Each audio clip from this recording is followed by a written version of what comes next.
A IA, eu acho que ela tem um impacto maior para a nossa sociedade do que a internet teve. A sociedade ainda não está pronta para receber toda a tecnologia que a gente já tem. E se você não souber usar a inteligência artificial, você não vai conseguir trabalhar, independente de qual o trabalho que você escolha. O que a gente deve delegar, pelo menos na minha visão, são os dados, né?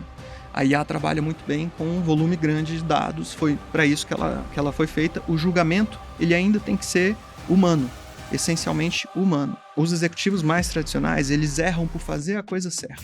Eles erram por não conseguirem ousar, por tocarem a cartilha ali da empresa de uma ponta a outra e se preocuparem só com a cadeira dele, com a defesa da cadeira dele, sim, como você estava falando. Eu gosto da frase que inovar é fazer o óbvio antes que ele vire óbvio.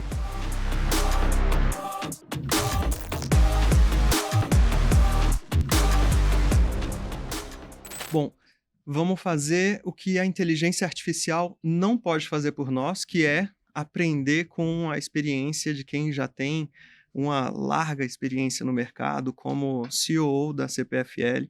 Está aqui do meu lado Flávio Ribeiro. Flávio, prazer enorme, obrigado por ceder esse tempo e vir trocar uma figurinha aqui em tempos de Copa do Mundo de como que tem sido a sua carreira, como que tem sido a sua experiência dentro de uma gigante de energia como é a CPFL. Obrigado. Primeiro, obrigado, Nicolau. Bom, primeiro é um prazer estar aqui para falar de IA. Eu também vim para aprender, então é importante que...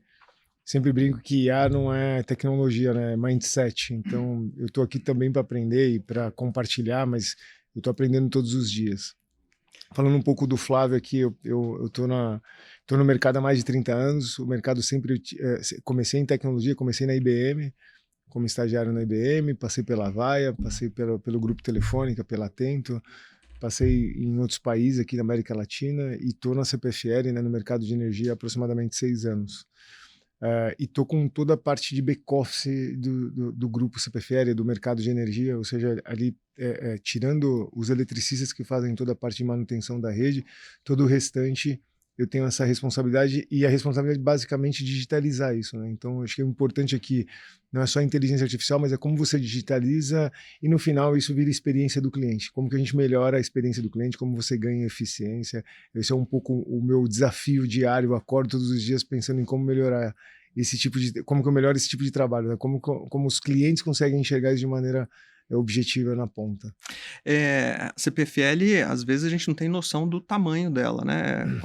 Dá alguns números da proporção do tamanho, só para a gente pousar o avião. Super interessante, porque também, 6 anos atrás, eu não tinha ideia também do mercado, não só da CPFL, mas do mercado de energia. A CPFL hoje ela é do grupo State Grid. State Grid é a maior empresa do governo chinês, né? Ele passou gás e petróleo lá dentro da China. Eu tive a oportunidade, todo ano a gente tem reunião de conselho na China e eu fico bem impressionado com o volume, né, a State Grid na China tem mais de 1 bilhão de clientes e ela hoje tem 84% das ações da CPFL, 16% é free float. A CPFL a gente fatura em torno de 50 bilhões por ano. Nós estamos o mercado de energia ele é dividido em geração, transmissão e distribuição.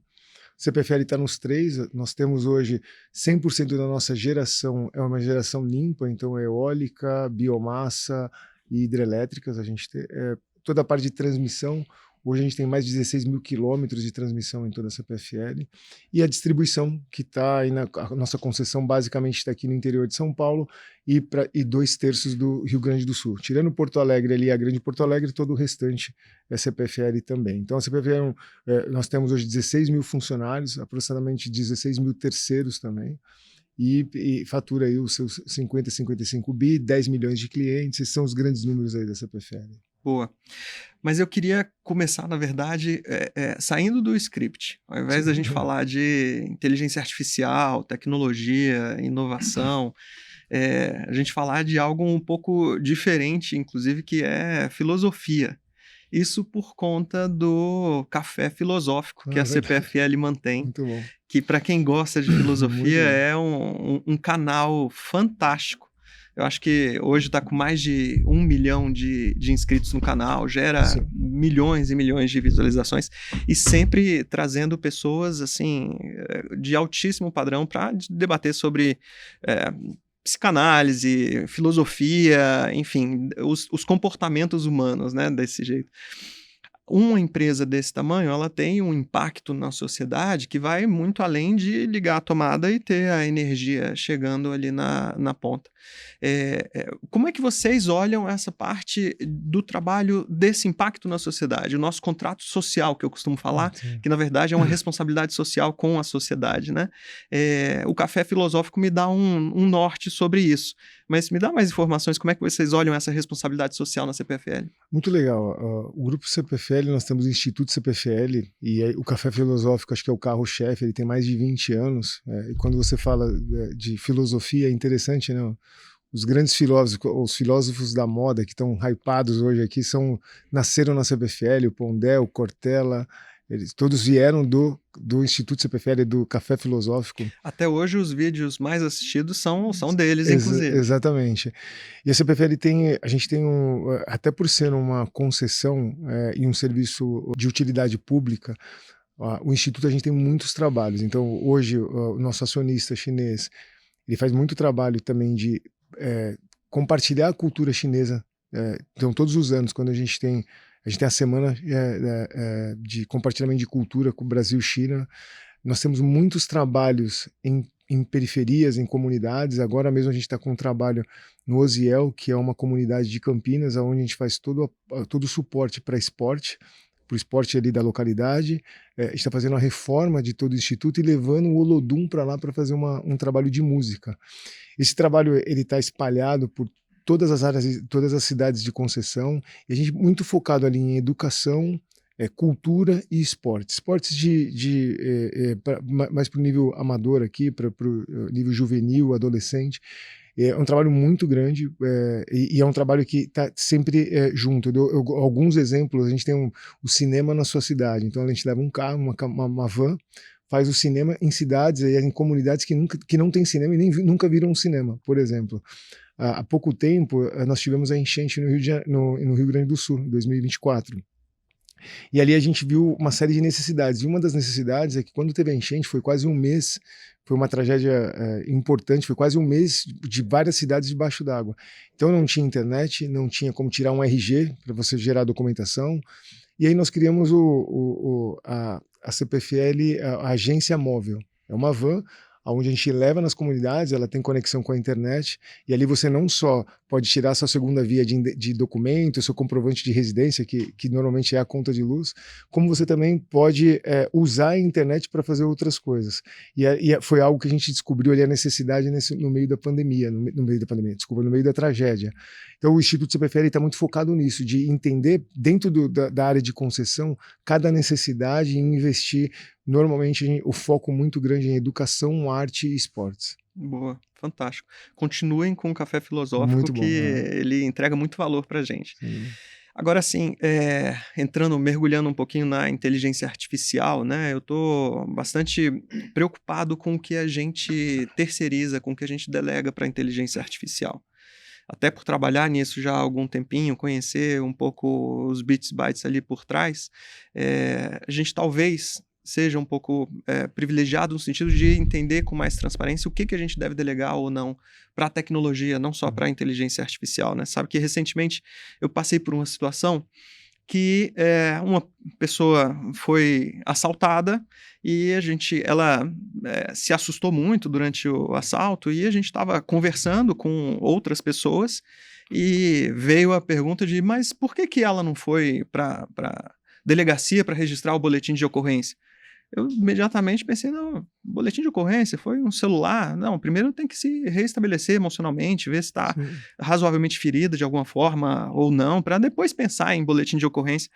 E para minha surpresa, a pessoa puxou o celular e abriu o ChatGPT e perguntou para o ChatGPT o que fazer, se eu vou primeiro na delegacia, ou se eu vou primeiro no hospital, ou se eu vou primeiro em casa. Ou seja, aqui fica evidente que a gente está delegando o julgamento para a IA, o julgamento para a inteligência artificial, para a tecnologia, quando, na verdade, o que a gente deve delegar, pelo menos na minha visão, são os dados, né?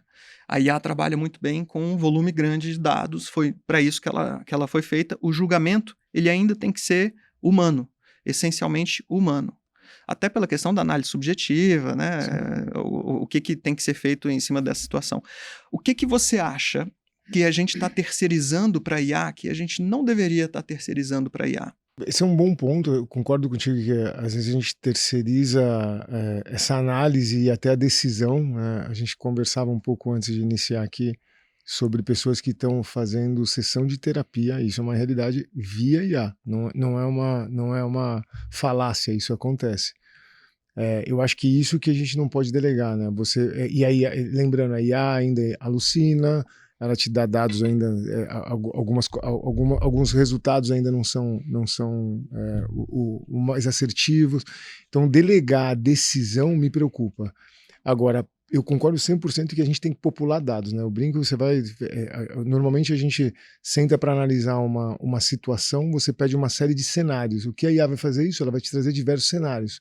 Mas você tem que direcionar qual o cenário que você quer e qual a decisão. Então, toda essa parte analítica e de decisão, a gente não pode terceirizar. E também a visão de médio e longo prazo, para onde eu quero ir? Porque a IA ela vai através do que você tá, para onde você está apontando. Uhum. E aí é como toda a narrativa, né? Hoje, o momento que a gente vive na internet, o mundo, né, a tecnologia, a gente tem muita narrativa, e a narrativa se constrói. Eu posso criar uma narrativa agora aqui e colocar eu vou dar o exemplo que hoje de manhã eu estava conversando com uma empresa de tecnologia também, e o rapaz comentou comigo sobre o Vozinha, né, que é o goleiro que ele saiu de 56 mil seguidores, ele hoje está com 12 milhões de seguidores.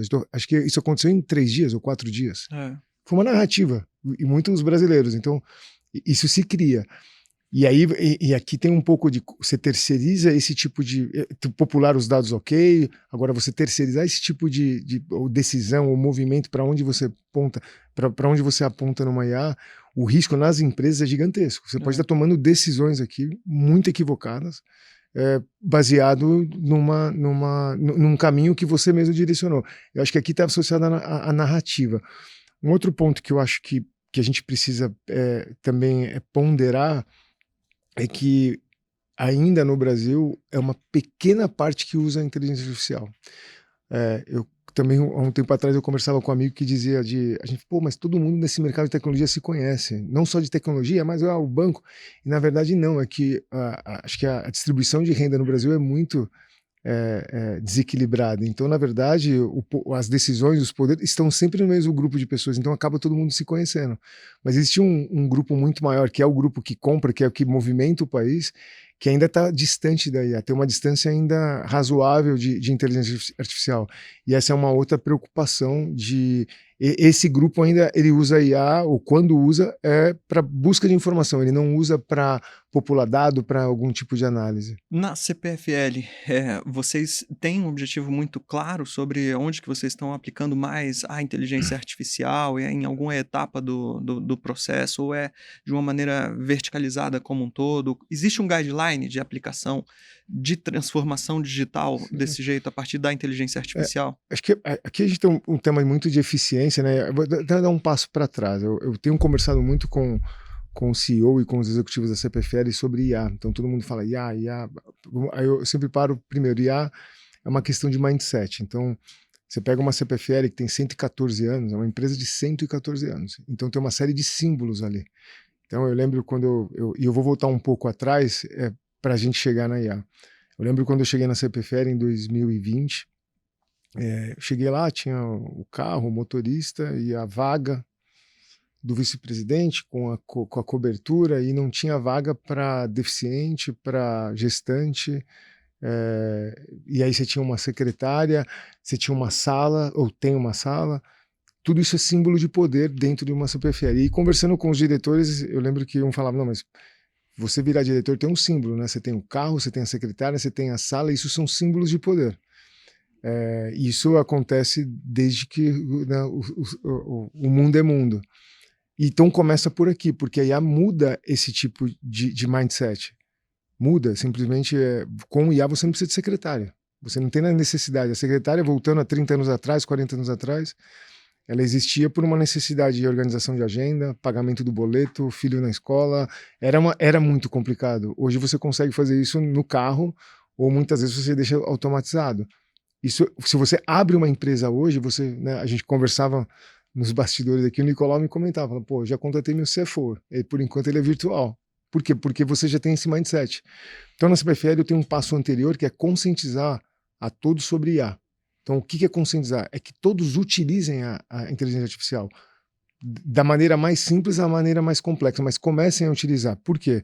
A partir daí você incentiva o uso de todos. Então, a primeira coisa é deixar claro que IA não é tecnologia. A área de tecnologia vai disponibilizar os agentes, as ferramentas, mas ponto.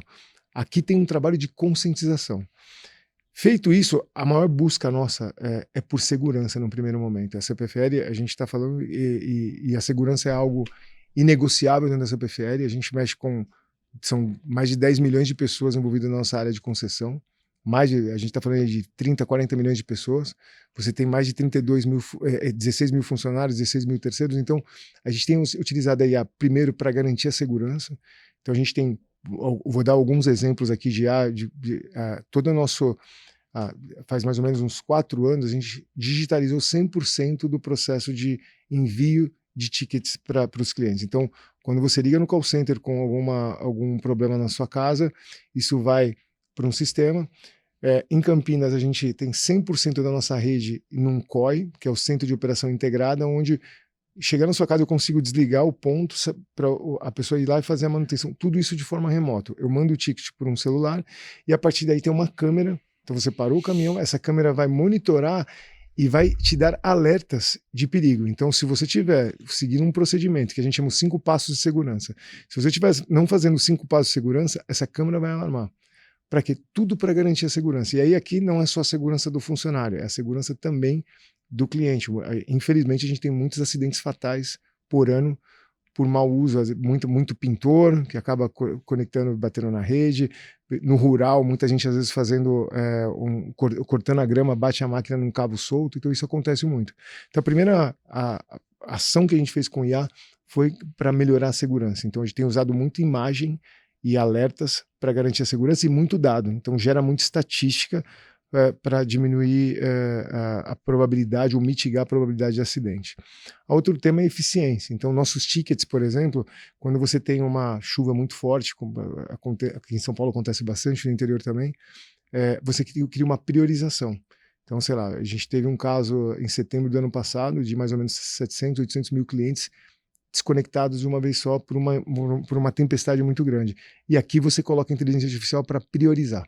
Então você começa lá, hospitais, escolas, UTIs que você tem dentro de casa, muitas pessoas têm uma UTI dentro de casa, e aí não só a gente para você religar, como para você criar contingência. Então tem algumas situações que eu já deixo um gerador pronto lá e esse caso não vai ter impacto.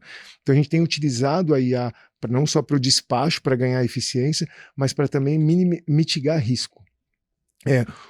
Outro ponto, e aí pensando em eficiência, nosso centro de serviço hoje, a gente tem mais de 40 agentes de IA fazendo diversos serviços. Um exemplo que eu dou aqui, a gente tem muito processo civil, de processo, que queimou sua geladeira, você abre um processo, e isso você tem todo um processo interno. A IA hoje faz tudo isso. Então eu pego no site, Tribunal de Justiça, lá o processo, subo no meu sistema, ele já faz uma triagem e ele já dá a probabilidade. Isso aqui tem seguro, não tem, aciona o seguro, isso aqui tem jurisprudência, já pago. Então tudo isso que envolvia aí de 3 a 4 advogados por caso, hoje a gente faz por IA, e isso levava algumas semanas, hoje a gente faz em algumas horas, você já tem um sistema para tomada de decisão. Entre outros aqui, muito focado em eficiência. Hoje o nosso maior foco é segurança e eficiência. Você falou vários pontos que eu fiquei curioso aqui para a gente tentar mergulhar um pouquinho em cada um deles. Com certeza não vou lembrar, mas a gente vai lembrando ao longo da conversa. Agora, enquanto você estava falando no comecinho sobre que a inteligência artificial, a tecnologia, a IA, ela é um mindset, né? Entregando a idade agora, eu cheguei a colocar no meu currículo, lá no comecinho da carreira, que é conhecimento de internet avançado. Não sei se você também colocou isso no seu currículo. Com certeza. Mas era conhecimento avançado de internet. Será que a gente vai pular essa etapa de ter esse limbo ali de de conhecimento avançado de inteligência artificial, isso já vai ter que ser inerente, já vai ter que ser como um mindset mesmo. Aprofunda um pouquinho mais sobre isso. Esse é um ponto interessante, né? Porque eu tenho... A IA é o hype todo mundo falando de IA já há algum tempo, mas eu acho que nos últimos meses ou ano, isso tá na boca de todo executivo e de todo lugar que você vai. E aí eu me aprofundei bastante, tenho me aprofundado muito na inteligência artificial, e posso te dizer que eu acho que eu vivi exatamente quando a popularização da internet, que foi ali, eu estagiei em 97, então de 97 eu estava vivendo esse momento da virada, e bug do milênio e o uso da internet de maneira massiva. A IA, eu acho que ela tem um impacto maior para a nossa sociedade do que a internet teve. A sociedade ainda não está pronta para receber toda a tecnologia que a gente já tem. Então, acho sim que a geração... Eu tenho um filho de 10 anos e uma filha de 14 anos. E interessante, eles buscam soluções para os problemas deles via TikTok. Uhum. Não é por Google, não é YouTube, não é Instagram. E aí eu falo, mas o que você está fazendo? Não, eu vim aqui, meu filho gosta de pesca. Ele vai no TikTok, ele busca e ele chama, e esse é o GPT dele, é isso. E eu tenho incentivado ele a usar também eu falo com ele, você vai depender disso para o seu trabalho. Se você não souber usar a inteligência artificial, você não vai conseguir trabalhar, independente de qual o trabalho que você escolha. Acho sim que vai ser influenciado, mas isso vai ser muito natural nessa geração que vem. Essa geração, de novo, eles usam o TikTok, vídeos curtos, para aprender. Lógico que aqui você, de novo, você tem IA, você não pode tomar decisões baseadas só no que vem. É exatamente o que a gente estava falando aqui. Terceirizar tudo para o TikTok ou para uma IA é um problema. Mas acho sim que, independente do tipo de trabalho, a eficiência vai estar associada aí. Eu vi uma matéria há um tempo atrás de um executivo que manda para a empresa dizendo: eu valho 8 vezes mais do que vale, porque eu estou fazendo o trabalho de toda a equipe. O que ele basicamente fazia? Ele tinha ele usava vários agentes de IA, e ele fazia, de fato, análise estratégica, ele populava, ele apresentava, ele dava os caminhos, que era um trabalho de uma McKinsey da vida, que a gente ia gastar algum dinheiro. Eu faço isso. E, de fato, quem sabe usar, ele consegue tirar isso. Por isso que dando um pouco do que eu tinha comentado, por isso que eu acho que é mindset. Não adianta, se a gente não tiver IA no C-level, você não consegue descer. Você não consegue, porque as pessoas não vão entender. Não adianta a gente falar de IA e ainda cobrar o PowerPoint. Pô, IA, traz aqui o dado, me dá o dado e vamos discutir. O dado está populado, vamos discutir qual a solução, o que é o melhor aqui. A gente ainda gasta tempo não, mas o PowerPoint não está no padrão de cores. Uhum. Não é isso, não é isso. Então, eu acho que a nova geração e quem vem, sim, vai ter... Não, acho que colocar isso no currículo já não é um ponto. É como que você... E outra, né? Eu acho que nenhum currículo vai ser mais da mesma maneira. O LinkedIn já trabalha diferente, a busca no LinkedIn já é diferente. Então, eu acho que isso já é inerente. Não adianta você colocar o internet avançado ou IA avançado. Isso tem que estar inerente. E isso é um desafio para a gente, né? Que está há mais tempo no mercado. Eu acho que a geração que vem... já vai vir isso um pouco mais embedded, natural. A gente é o nosso desafio aqui para cada executivo sênior, como que você usa isso no dia a dia, para conseguir incentivar isso no dia a dia também. Mas por outro lado, eu vejo, aliás, a minha visão é um pouquinho diferente. Eu vejo o executivo sênior o executivo sênior que se propõe a usar a IA com uma vantagem competitiva muito maior do que o executivo que essa tecnologia já está embedded, como você comentou. Por quê? Porque o sênior ele tem uma base de sensibilidade de julgamento prévio já dentro dele muito grande. E ele não vai produzir aquele conteúdo pasteurizado que a gente vê no LinkedIn de uma ponta a outra. O LinkedIn hoje, na minha visão, está virando de IA para IA. É IA produzindo conteúdo e IA consumindo conteúdo, porque eu vou criar um agente que busca ali qual que é o perfil de executivo para aquele tipo de solução. Então, fica algo sem o calor humano, sem o fator humano, que é o que a gente tá comentando aqui. Aproveitando, então, esse Flávio do início de carreira ali, estagiário, finalzinho dos anos 90, que é justamente o tempo que eu estava falando ali do internet avançada no currículo. Se você fosse falar para esse executivo que está começando agora no trabalho, tem alguma dica, alguma visão especial? Olha, não se preocupe com isso, ou então se preocupe com aquilo, esqueça tal coisa que vai fazer sentido para você lá no futuro, no longo prazo? Olha para o Flávio daquela época. Acho que primeiro eu lembro, minha carreira eu começo em 97 como estagiário e em 2021 eu já viro gerente, então a liderança sempre foi um caminho... Quando virou gerente? Em 2021, foi 4 anos depois, eu tinha 21 anos, eu comecei a trabalhar com 17, 21 eu viro gerente. E eu lembro que o primeiro livro que me indicaram para liderança era o Sun Tzu, A Arte da Guerra. Então, a primeira coisa que eu falei para o Flávio, esqueça Sun Tzu, A Arte da Guerra. Agora a gente está falando do mundo compartilhado, não tem mais o inimigo, não mantenha seu inimigo próximo. As empresas cada vez mais precisam trabalhar de forma compartilhada, né? É a uberização, você não trabalha como ainda as empresas mais antigas, com certeza que eu vou falar, vocês vão enxergar nas empresas de vocês, peraí, essa é a minha área, peraí, você está me ameaçando. Ainda tem muito isso. Quando você pega startups, você já nasce diferente. Então, o que eu falaria para aquele Flávio, a primeira coisa, aprenda mais e sempre com olhar de dono. Não preocupado com o dono da área, não preocupado com o Sun Tzu peraí, todos são inimigos. Não, é o contrário. Como que a gente faz para ganhar aqui o jogo? Como que a gente trabalha junto? Então, o conceito de squad, né, de você ter um grupo que tem um objetivo, né? Eu gosto do comentário de porque quando você tem uma meta comum, seja religiosa, seja filantrópica, facilita muito o trabalho, porque é aquilo que você deseja mesmo.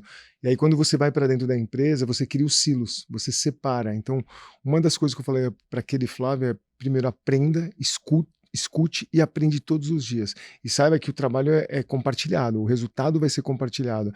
E o aprender... a gente nunca vai parar de aprender. E voltando um pouco do que você comentou, e eu concordo 100%, é que eu ainda vejo muito executivo sênior falando de IA, mas se você perguntar, ele não usa IA. E aí eu concordo que se o sênior usar IA, eu brinco do... Não tem pra ninguém. Quem assistiu aquele, o estagiário, né, que é isso. Que ele pega um grupo de startup, mas ele usa a senioridade dele de maneira totalmente diferente do que todo mundo está me enxergando. Eu concordo.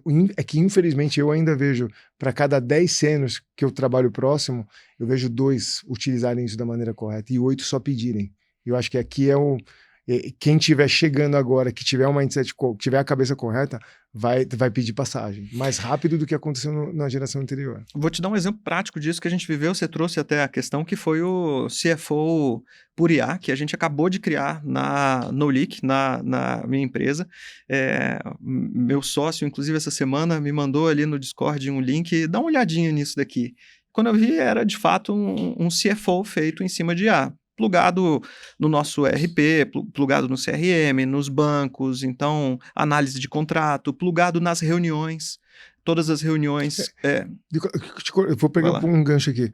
Quantos executivos, vamos pegar das top 100 empresas, C-levels, sabe o que é Discord? Então só pra gente parar e volta, só porque aqui tá o ponto. Quando você fala Discord, aí ele fala, mas meu filho já falou disso. Minha filha não. Pra jogar, né? É isso aí. Então, por isso que eu acho que aqui tem um.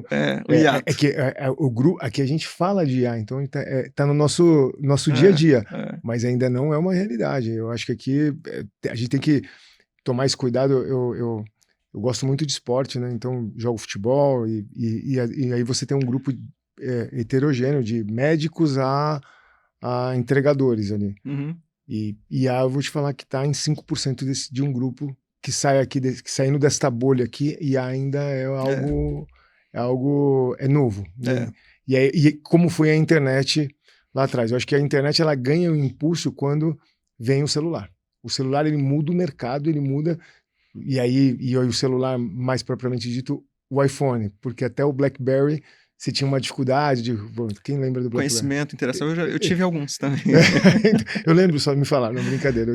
Eu usei o BlackBerry, eu gostava do azulzinho lá, aquele que você tinha o mouse do lado ao lado do celular. Então acho que tem O celular trouxe isso. Eu acho que aqui aí ainda tem... Para as empresas, a maior dificuldade que a gente vai ter nas empresas é saber o time de implementação. A gente tem visto aqui empresas fazendo demissão em massa, grandes empresas, que com uma série de motivos, mas um motivo principal é porque a IA está funcionando. Então você pega, eu tive um evento há pouco tempo atrás em São Francisco de cibersegurança, e lá eles usam muito. E aí, conversando com uma das top 3 ou top 5 aí de tecnologia no mundo, eles mandaram 30 mil pessoas embora por e-mail. E qual motivo X? Não é, porque existe um indicador já de ociosidade, não é mais de produtividade. Se tiram, conforme a pessoa que sabe usar IA, cada vez mais ela vai ter mais tempo ocioso. A pergunta é o que você faz com o tempo ocioso? O que essas grandes empresas fizeram? Através desse indicador, eles cruzaram alguns dados e começaram a falar, peraí, eu estou ineficiente. E aí, essa é a potência da IA. Qual que é o problema disso? É como que a gente, como sociedade, como que a gente equilibra isso? Só para concluir a ideia do conhecimento, veja, esse CFO por IA foi fantástico, só não num ponto que foi a análise de churn. Ele deu um churn muito alto, muito além do que era o que a gente tem o controle ali, principalmente eu no comercial, do que acontecia. E quando a gente mergulha um pouquinho naquilo ali e vai entendendo o porquê, alguns clientes que de fato saíram, eles na verdade saíram porque a gente mudou o momento da empresa, então naturalmente ele deveria sair daquele jeito, ele estava sendo prejudicial. Essa análise subjetiva é o que só o humano consegue fazer. E aí para fazer esse link, então, se fosse naquela época, eu receberia essa informação não pelo Discord, mas pelo BBM, que eu sinto falta, BlackBerry Message. Já é verdade, é verdade. Quem tinha BlackBerry usava massivamente o BBM. Mas, e eu costumo falar para mim, uma verdade, que os executivos mais tradicionais, eles erram por fazer a coisa certa. Eles erram por não conseguirem ousar, por tocarem a cartilha ali da empresa de uma ponta a outra e se preocuparem só com a cadeira dele, com a defesa da cadeira dele, como você estava falando. Como é que você, como executivo de inovação, inclusive, consegue tocar essa cartilha dentro da empresa, que precisa, numa empresa de 16 mil funcionários, você tem que ter playbooks e mais playbooks, tem que ter os guidelines de segurança por ali, mas ao mesmo tempo inovar. E aí eu vou provocar isso em cima da parte do caos, porque inovação não vem em ambiente, em laboratório. Inovação vem dentro de caos. Como é que fica esses dois pratos girando? Acho que, o primeiro... o tempo te ensina a aprender a respeitar os executivos. Você prefere, eu tenho um executivo de 30, 40 anos que estão lá. Então, você chegar como novo e falar de transformação é muito duro, porque transformar é como se está tudo errado, eu vou fazer, não, é uma evolução. Então, a primeira coisa que a gente tem que usar bem são as palavras. É como a gente usa as palavras em cada situação, porque tem que respeitar o espaço de cada um ali. Por um outro lado, é o que você falou, a gente não tem jeito, a IA tá aí, se a gente não fizer, alguma consultoria vem e faz, é isso, né? Não vai, acho que aqui a primeira coisa, como que eu consigo entender como funciona a cultura da empresa e a partir daí eu começo a implementar inovação. Então, eu vou dar alguns exemplos aqui. Dentro da CPFL, eu tenho executivos de muito tempo de casa, que tocam esse negócio. O negócio de concessão, ele tem um lado muito político, ele tem muita relação com o poder público, e como que eu faço com que eles sejam meu porta-voz sobre a inovação? Como que eles falem de inovação? Com que eles não precisam saber como fazer, eles precisam falar. Então eu tenho feito esse mix de, eu vendo para eles, uma vez eles compraram, eles são meus porta-vozes da inovação, e eu vou executando aqui. Foi uma forma que eu encontrei o palco é de vocês, porque esse mercado de energia tem muito isso, como que você vende isso para uma ANEEL, para um poder público, que eu estou inovando, que eu estou ganhando eficiência, que isso no final vai virar um speech para a comunidade, para a sociedade. Por um outro lado, a pandemia me ajudou muito. A pandemia foi o maior impulso que eu precisava para a inovação tecnológica na CPFL, foi a pandemia. Eu lembro quando eu cheguei em 2020, a pandemia começa em junho, julho, e começa em março, mas a gente passa aí para casa em março, abril de 2020. Tinham calhamaços de pauta a CPFL hoje tem mais de 100 CNPJs, então todos os estatutários têm que assinar contrato, ata de reunião, etc. Então, não estou exagerando, eram calhamaços de papéis todos os dias para assinar. E aí eu lembro, não, mas tem que ter trabalho híbrido, tem que acabar com isso. Não, é impossível, veio a pandemia. Em uma semana a gente tinha 0 paperless, todo mundo trabalhando em casa, e a necessidade de acabar com os papéis nas pontas, a necessidade de digitalização.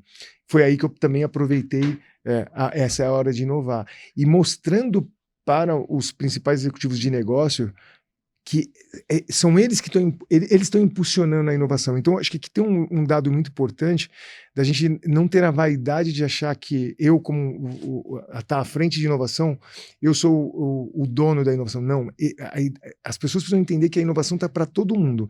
O inovar, às vezes, eu gosto da frase que inovar é fazer o óbvio antes que ele vire óbvio. Hoje a gente enxerga você ter o DocSign como óbvio. Mas há, sei lá, 5, 6 anos atrás não era óbvio. Eu dou um outro bom exemplo que eu vejo aqui de eficiência, é o GovBR, né? A gente fala muito a gente costuma só criticar coisas do poder público, mas o GovBR para mim é algo espetacular, né? Pouca gente sabe, mas você não precisa mais ir para cartório para autenticar, a maioria das coisas você não precisa mais. Mas ainda não tem informação. Então, conseguir fazer com que os executivos entendam que a inovação vem com eles, e que eu só sou um meio, isso é a parte mais importante, porque as áreas de tecnologia também criaram um pouco de vaidade, um pouco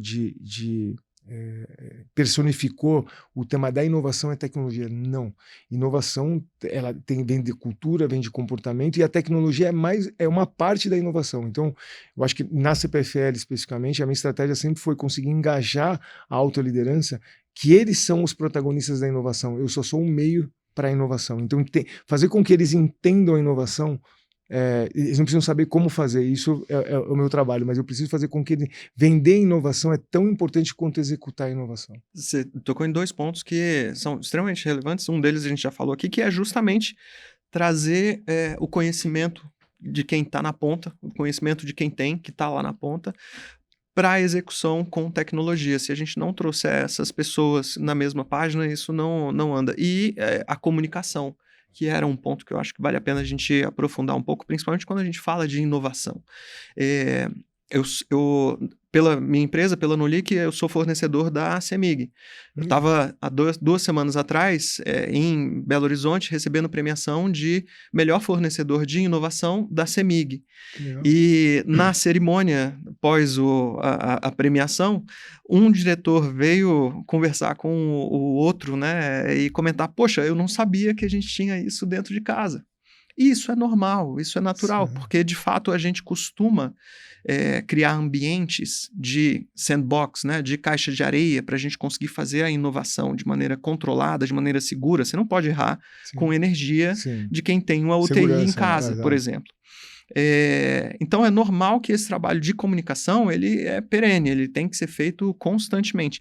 Me fala um pouquinho como é que vocês olham essa parte tanto da segurança da implantação, conceito de sandbox, que eu imagino que vocês devem fazer dessa forma também, e a comunicação do que é feito. Você já falou da comunicação para o executivo, e aí depois do executivo, como é que a gente propaga isso? Dentro da CPFL a gente tem uma área, até para o setor de energia elétrica, como você sabe, ele tem, na nossa conta tem um valorzinho ali que ele é um valor destinado a P&D, para o mercado de energia. Então, todos os estados, todas as concessões têm um valor. Então, tem um investimento que é feito, um grupo de pessoas que está sempre pensando nessa inovação, que eu acho muito legal, é uma forma de você, em algum momento, a médio prazo, médio e longo prazo, você ter um ganho de eficiência de tecnologia. A comunicação, quando vou dar um bom exemplo aqui, a gente está nesse momento colocando Smart Meter, que é o medidor inteligente nas casas dos clientes. Qual o ganho disso, né? A ideia é que você passa a ter um IoT dentro da casa e você consiga, e eu acredito muito no futuro do mercado de energia, existe a necessidade de abertura de mercado, mas se a gente não tiver uma mudança de tecnologia, a abertura de mercado ela vai ser pouco eficiente. Lembrando, Telecom só mudou o telefone fixo por conta do celular. O celular ele muda isso, não foi regulação, não foi processo, foi simplesmente uma tecnologia que mudou. A tecnologia que eu acredito que vai mudar é o Smart Meter com o BESS, né, que é a bateria. Isso pode fazer uma diferença gigantesca. Então, hoje a gente está gerando energia durante o dia, mas à noite não tem jeito. Para vocês terem uma ideia, e eu já volto no assunto, a CPFL, alguns domingos do mês, a CPFL sai de distribuidora para geradora, porque é tanto rooftop, tanto painel solar gerando, Uhum. que eu passo a gerar energia, eu não distribuo. Porque é tanta gente gerando e volta para a rede isso. Imagina a potência se eu tivesse uma bateria para armazenar isso. Aqui está um ganho absurdo. A bateria ainda não é algo escalável, o valor ainda não é escalável, mas eu acredito que é uma questão de tempo. E aqui é uma forma de comunicar. É como que a gente comunica, por exemplo, quando a gente coloca câmeras de segurança e a gente vai até a comunidade, a gente está comunicando ali. A gente usa hoje, além de a gente usar redes sociais, a gente usa rádio, a gente usa, às vezes, dentro da comunidade, a gente vai para explicar que o Smart Meter, ele é meio controverso, porque apesar de ser algo muito importante que você passa a ter um IoT dentro da sua casa, tem muita gente que tem medo, por exemplo, a conta vai aumentar minha conta. Opa, peraí, eu vou Não vou conseguir contestar. Eu não vou conseguir contestar. Então a gente faz um trabalho muito grande com a sociedade, e aí com o poder público, e hoje a gente tem utilizado muito, por exemplo, mídias sociais para falar de inovação. Como? Até com influenciadores que utilizam. Então, o influenciador que utiliza o Smart Meter ou o próprio eletricista que usou uma câmera de segurança e conseguiu demonstrar, a gente tem feito cada vez, a gente está criando os atores, né? E isso funciona muito bem. E aí você tem trends aí, né? Às vezes você sai com algum tipo de comportamento que hypou, a gente usa nossos eletricistas para fazer a mesma coisa. E esse é o melhor tipo de comunicação. E aí a gente não só a gente comunica a inovação, como comunica de maneira também inovadora. Muito legal, inovar até mesmo no meio de comunicação. Exatamente. Fantástico, parabéns. A gente costuma falar da inovação em 3 esferas possíveis, né? Eu, pessoalmente, falo bastante da inovação de maneira mais simples, da inovação que permite você melhorar decisões que já são tomadas. Num segundo nível, tomar decisões que não podiam ser tomadas antes. E num terceiro e mais amplo nível, realmente disruptar, criar novos negócios, novos produtos em cima daquele novo modelo de negócio, daquela inovação que está sendo feita. E você já começou a dar uma dica de onde é que a inovação ou a tecnologia ou a inteligência artificial muda o jogo. Onde é que você tem visto dentro da CPFL que você fala, opa, aqui isso pode mudar o jogo? Também em 2020 a gente montou uma fintech, né? Dentro da CPFL hoje a gente tem uma fintech. Dentro da área de suprimentos, hoje a gente tem mais ou menos 6 mil fornecedores. E aí já começa aqui uma inovação. Hoje a gente tem uma plataforma de suprimentos, né? De compras, onde eu tenho toda a cadeia de fornecedores.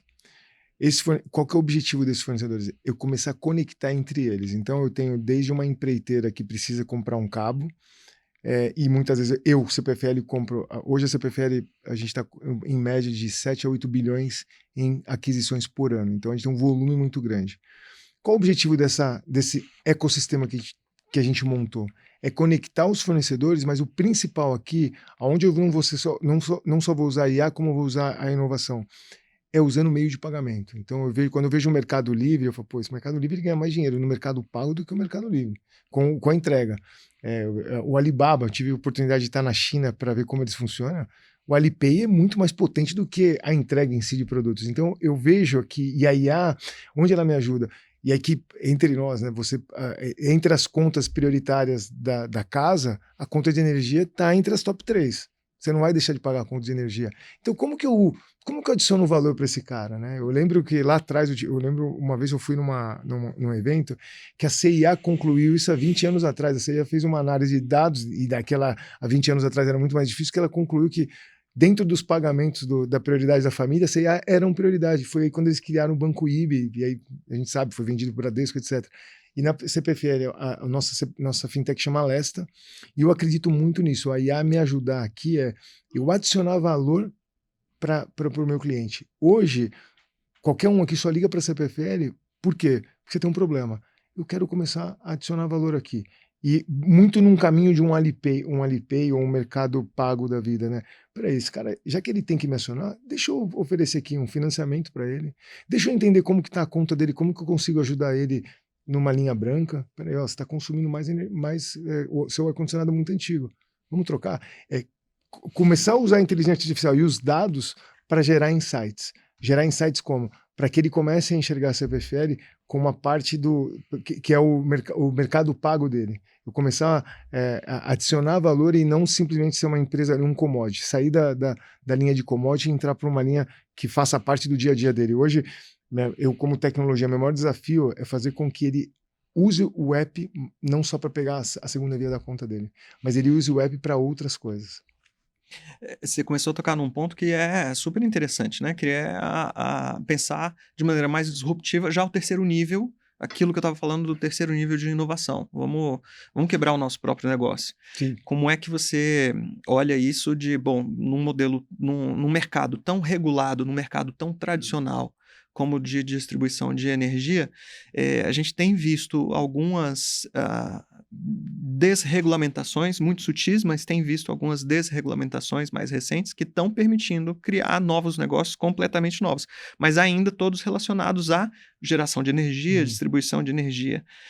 Não tinha pensado pelo outro lado, de plataforma de negócio, como você está falando, que inclusive é o conceito do Alibaba, né? Sim. Quem melhor descreveu isso lá atrás foi vamos virar uma plataforma de negócio, em cima dessa plataforma gerar mais valor. Me veio até a cabeça, enquanto você estava comentando, poxa, posso identificar previamente que um cliente meu do agronegócio, por uma questão do El Ninho ou alguma coisa assim, ele vai ter um problema na sua safra e talvez tenha uma outra oportunidade, ou ele já tem que renegociar a sua despesa de energia previamente, ou existem outras oportunidades, vou me antecipar em relação a isso e vou gerar mais valor para esse cliente. Esse é o nível de novos negócios que vocês têm visto? Sim, bom, e aí o céu é o limite, né? Eu acho que como é uma empresa também que gera muito caixa e a gente tem usar esse meio de pagamento aqui, essa plataforma, esse ecossistema para agregar valor. Eu não sei se todo mundo sabe, mas, por exemplo, hoje eu tenho alguns milhares de clientes que pagam seguro funerário, por exemplo, via conta de energia. Ok. E aí você consegue comprar isso. Hoje você compra num app que não está associado por uma questão de regulação, mas com a abertura de mercado, cada vez mais você vai ter opção. Então você imagina no seu app da CPFL, você pode contratar um plano de saúde. Isso já existe no portfólio de produto. Um plano de saúde, um seguro funerário. Você pode adicionar dentro da conta algum merchandise ali que for necessário. Para os fornecedores, o que a gente tem feito muito, por exemplo, é a famosa factory, né? Muitas empresas fazem. Qual a dificuldade da factory quando você vai pedir um financiamento? Você pega uma empreiteira que precisa de muito capital, Selic no valor que está. Como que eu facilito isso? Eu posso fazer o adiantamento desse fornecedor. Como que seria o fácil disso? O risco é baixo para mim e ganho para eles. É facilitar a digitalização. Hoje, para você fazer uma factory, ainda você tendo um processo, você tem que mandar a análise na CPFL, se você é fornecedor, com 2 cliques você consegue. Ano passado, a gente teve em adiantamento de pagamento, né, de fornecedores, mais de R$1 bilhão. Mais de R$1 bilhão, isso é um dado real, em cima de uma fintech, que era zero. Esse era valor agregado zero. Ano passado a gente teve mais de R$1 bilhão em adiantamento para fornecedores, ou seja, eu ajudei o fornecedor e a gente começou esse trabalho na pandemia, porque na pandemia eu tive fornecedores, por exemplo, de corte de árvore, que ele não podia ir para a rua. Se eu não pagasse, se eu não criasse algum trabalho para ele fazer, o que ia acontecer? Esse cara ia quebrar. Então a gente foi criando dentro da nossa fintech, e aí a tecnologia ajudando, porque são de fácil, 2, 3 cliques e você consegue resolver. E aí você fala assim, que mais, Flávio? Não sei. Esse é o grupo, eu sempre incentivo esse tipo de discussão para ver o que mais que eu consigo agregar valor. Então, e aí, de novo, dentro de uma regulação. Então, e a gente aqui tem um cruzamento entre as pessoas mais conservadoras, né, mais regulação, e o mercado. Um exemplo que eu dou de discussão que eu tenho lá é: hoje você tem um prazo regulatório para a instalação de um novo ponto na sua casa. Então você está fazendo uma casa. Ó. E se eu tivesse lá no double click e falar assim, ó, o prazo por regulação são 10 dias, mas se tiver urgência aqui, eu consigo fazer por X reais aqui, eu consigo instalar amanhã, como é o Mercado Livre, como é o Amazon, que é o Expresso, você paga um pouco a mais e a gente entrega. Então são coisas e aí a IA, ela me popula dados, e é o que você falou no início. A discussão é nossa. A discussão são dos executivos e da senioridade. A IA vai popular, ela vai te dar insights ali. E aí eu acho que um dos valores agregados que eu vejo é esse ecossistema que agora a gente está falando de meio de pagamento, e isso pode evoluir para outras coisas. Por exemplo, eu posso criar aqui uma rede de fornecedores, por exemplo, para quando você vai fazer instalar o seu novo poste instalar o poste da sua casa, isso você contrata um eletricista. E aquela pessoa que nunca fez a casa, como que ela faz? Pô, será que eu não poderia dar uma rede de assistência onde um double clique aqui eu indico alguém certificado CPFL? Então, esse tipo de ideias de valor agregado vem com a digitalização e o principal é conseguir estar na ponta, assim, na palma da mão, é conseguir gerar os insights para a pessoa. Então, se eu sei que você comprou um terreno, você foi na CPFL, abriu um protocolo de necessidade de poste, eu já poderia mandar um pop-up para você. Você não tá, você vai instalar agora um poste, você não quer uma indicação de um Virar parceiro? plataforma. Exatamente. Você virou plataforma desse Exatamente. jeito. Vocês já são um banco. Se você já antecipou mais de 1 bi ano passado, você já é um banco. E a gente tem um financiamento também. Então, você tem a opção, por exemplo, para o B2C, as pessoas que têm dificuldade de pagar a conta, hoje ela tem a opção de ir na Lesta e ela faz, a gente que divide esse pagamento. E é um número importante também de financiamento que a gente faz aqui. Né? Dado que a inadimplência do país vem subindo bastante, o tema das bets é um tema que tem consumido parte do dinheiro das famílias, é mais grave do que a gente imagina, o tema das bets. Vocês conseguiram identificar isso, confirmar isso? Assim. Porque a inadimplência subiu. E a inadimplência, você não deixa de pagar a conta de energia nem a conta de água. E a gente sentiu, e até nas últimas conversas que a gente teve de estratégia com economistas de grandes bancos, eles também pegaram isso no dado duro que muito do dinheiro tem sido consumido pelas bets. E aí a gente vê que, de fato, a Bet é uma potência grande aqui. É uma pena. Insistindo um pouquinho nos novos negócios que surgem em cima dessas desregulamentações. Isso afeta de alguma forma o negócio de vocês? Ou vocês olham isso com bons olhos? Não, é o contrário, vai incentivar mais ainda? Como é que vocês veem? Regulação é sempre um tema complexo de enxergar, né? Eu acho que aqui eu tive algumas semanas atrás em vários países, Austrália, Inglaterra, Estados Unidos, olhando como que foi a abertura de mercado desses países. Então, a Inglaterra abriu há 20 anos atrás. E a minha conclusão hoje é que a abertura de mercado de energia com a tecnologia disponível hoje, ele não traz grandes ganhos nem para o consumidor, nem para a empresa que está fazendo o mercado de energia, nem para o governo. Por quê? Porque ele é muito volátil, né? E a gente está falando de grandes investimentos. E aí entra um tema que a regulação, muitas vezes, ela é política, ela não é técnica. Se a gente falasse de uma regulação técnica, eu estaria de acordo que, pô, muito bom, vamos seguir. Mas a regulação sempre tem decisões políticas, os famosos jabutis, né? Que são colocados numa lei. E aí a gente tem sempre a conta, não tem jeito, não tem almoço grátis. Então eu vejo que a regulação, quando ela é uma decisão técnica, é muito positiva. Quando ela é uma decisão com viés político, ela acaba gerando muito problema. Dado aqui a gente vê hoje a geração distribuída. Geração distribuída é uma discussão complexa, que ela tinha um subsídio, né, até um tempo atrás, e ela gerava benefício para famílias de maior poder aquisitivo. Então era um subsídio que no final voltava para a conta e quem pagava eram mais pobres, as famílias de menor renda. Porque não foi uma decisão técnica, foi uma decisão com viés político também, ou com algum lobby envolvido. Então, acho que isso não é só no Brasil, tá? Não é aqui eu não tô falando de política, isso acontece em todos os países. Isso eu vi na Austrália, vi na Inglaterra, vi nos Estados Unidos, de maneira geral. Então, quando a regulação vai para um viés político, é muito difícil. Quando ela vai para um viés técnico, é muito bom. Tanto que eu vejo que, por exemplo, toda a parte de leilão de linha de transmissão no Brasil é muito mais maduro do que comparado, por exemplo, aos Estados Unidos. Uma linha de transmissão no Brasil, com 4, 5 anos, você tem um leilão, com 7, 8 anos você tem ela implementada. Nos Estados Unidos você tem uma média de 15 anos. É muito mais complexo, porque os estados precisam se entender. Aqui você tem uma facilidade maior, então porque é muito técnico, é uma decisão muito técnica. Quando a gente começa a ir para o lado, invade ali o lado político, é onde a gente começa a ter problemas que não necessariamente ela te dá essa liberdade para ser algo mais de mercado, onde o mercado se regula, não. Uhum. Então é complexo, é um tema bastante complexo de discutir, porque invariavelmente você vai cair para o lado político. De certa forma, hoje a gente está vendo uma discussão no sentido de que o futuro da inteligência artificial é o futuro da geração de energia, né? A gente consome muita energia para processar os dados da inteligência artificial. A gente está seguro em relação a isso? Nesse exponencial todo de demanda de processamento que a gente tem tido, a gente está preparado para esse crescimento de demanda de energia que pode acontecer? Acho que a gente, quando o mundo não está preparado, né? Eu achava que era só um problema no Brasil. A gente tem, só na minha área de concessão, na área de concessão da CPFL, a gente tem um pedido de mais de 10 gigas de energia. E aí, só para você ter uma ideia, os 10 gigas é mais do que 2 vezes a cidade de Campinas. Qual que é o outro ponto? A gente não tem nenhum desses data centers consegue garantir a demanda. Nos Estados Unidos, eles falam que eles estão com 300 gigas só para o estado do Texas, de pedido, mas também não tem a demanda, não. Tá bom, eu assino aqui.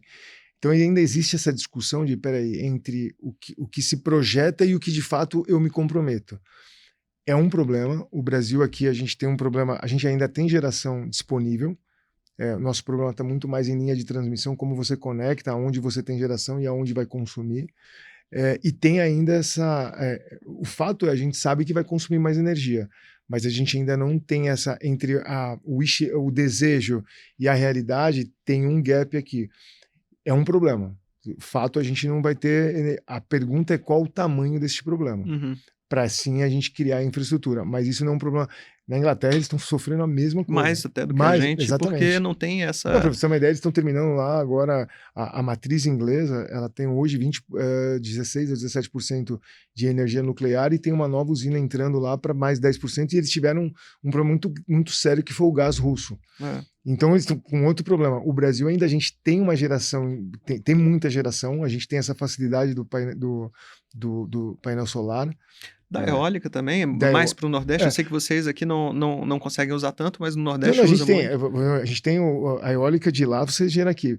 Mas olha a situação que a gente vive hoje no Brasil por falta de linha de transmissão. Não sei se é algo que vocês já chegaram para vocês, mas hoje a gente tem uma geração distribuída, que é o painel solar da casa, que você volta energia para a rede.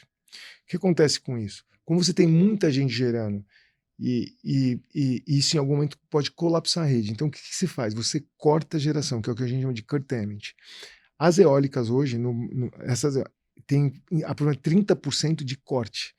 Ano passado a CPFL a gente perdeu aproximadamente 400 milhões de reais em faturamento por curtailment, por cortarem para não ter um overflow na rede. Então a gente tem a geração, mas você não tem a transmissão ainda. Então tem uma organização a ser feita ainda.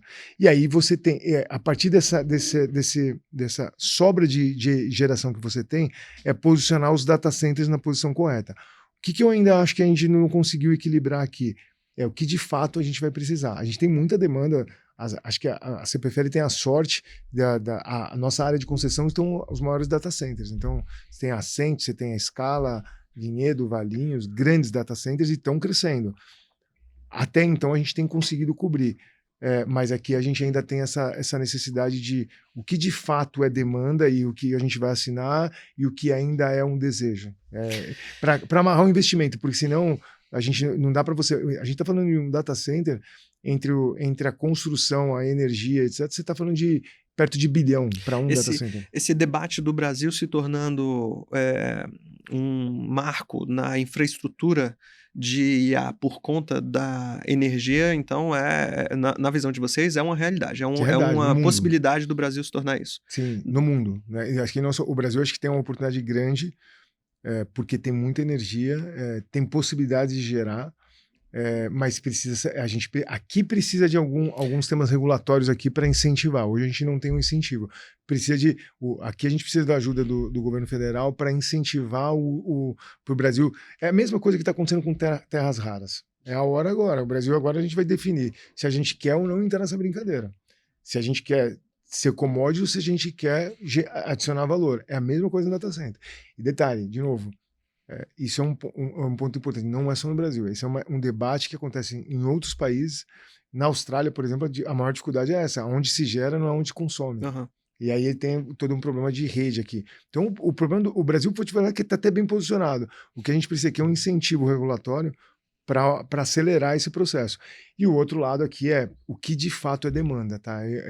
A gente ainda não tem muito claro o que de fato é demanda e o que é ainda só desejo. Eu imagino que isso vai ter uma demanda enorme por infraestrutura, por investimentos de infraestrutura.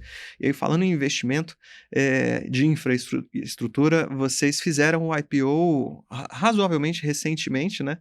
E- Teve o follow-on também, logo depois sim, desse IPO.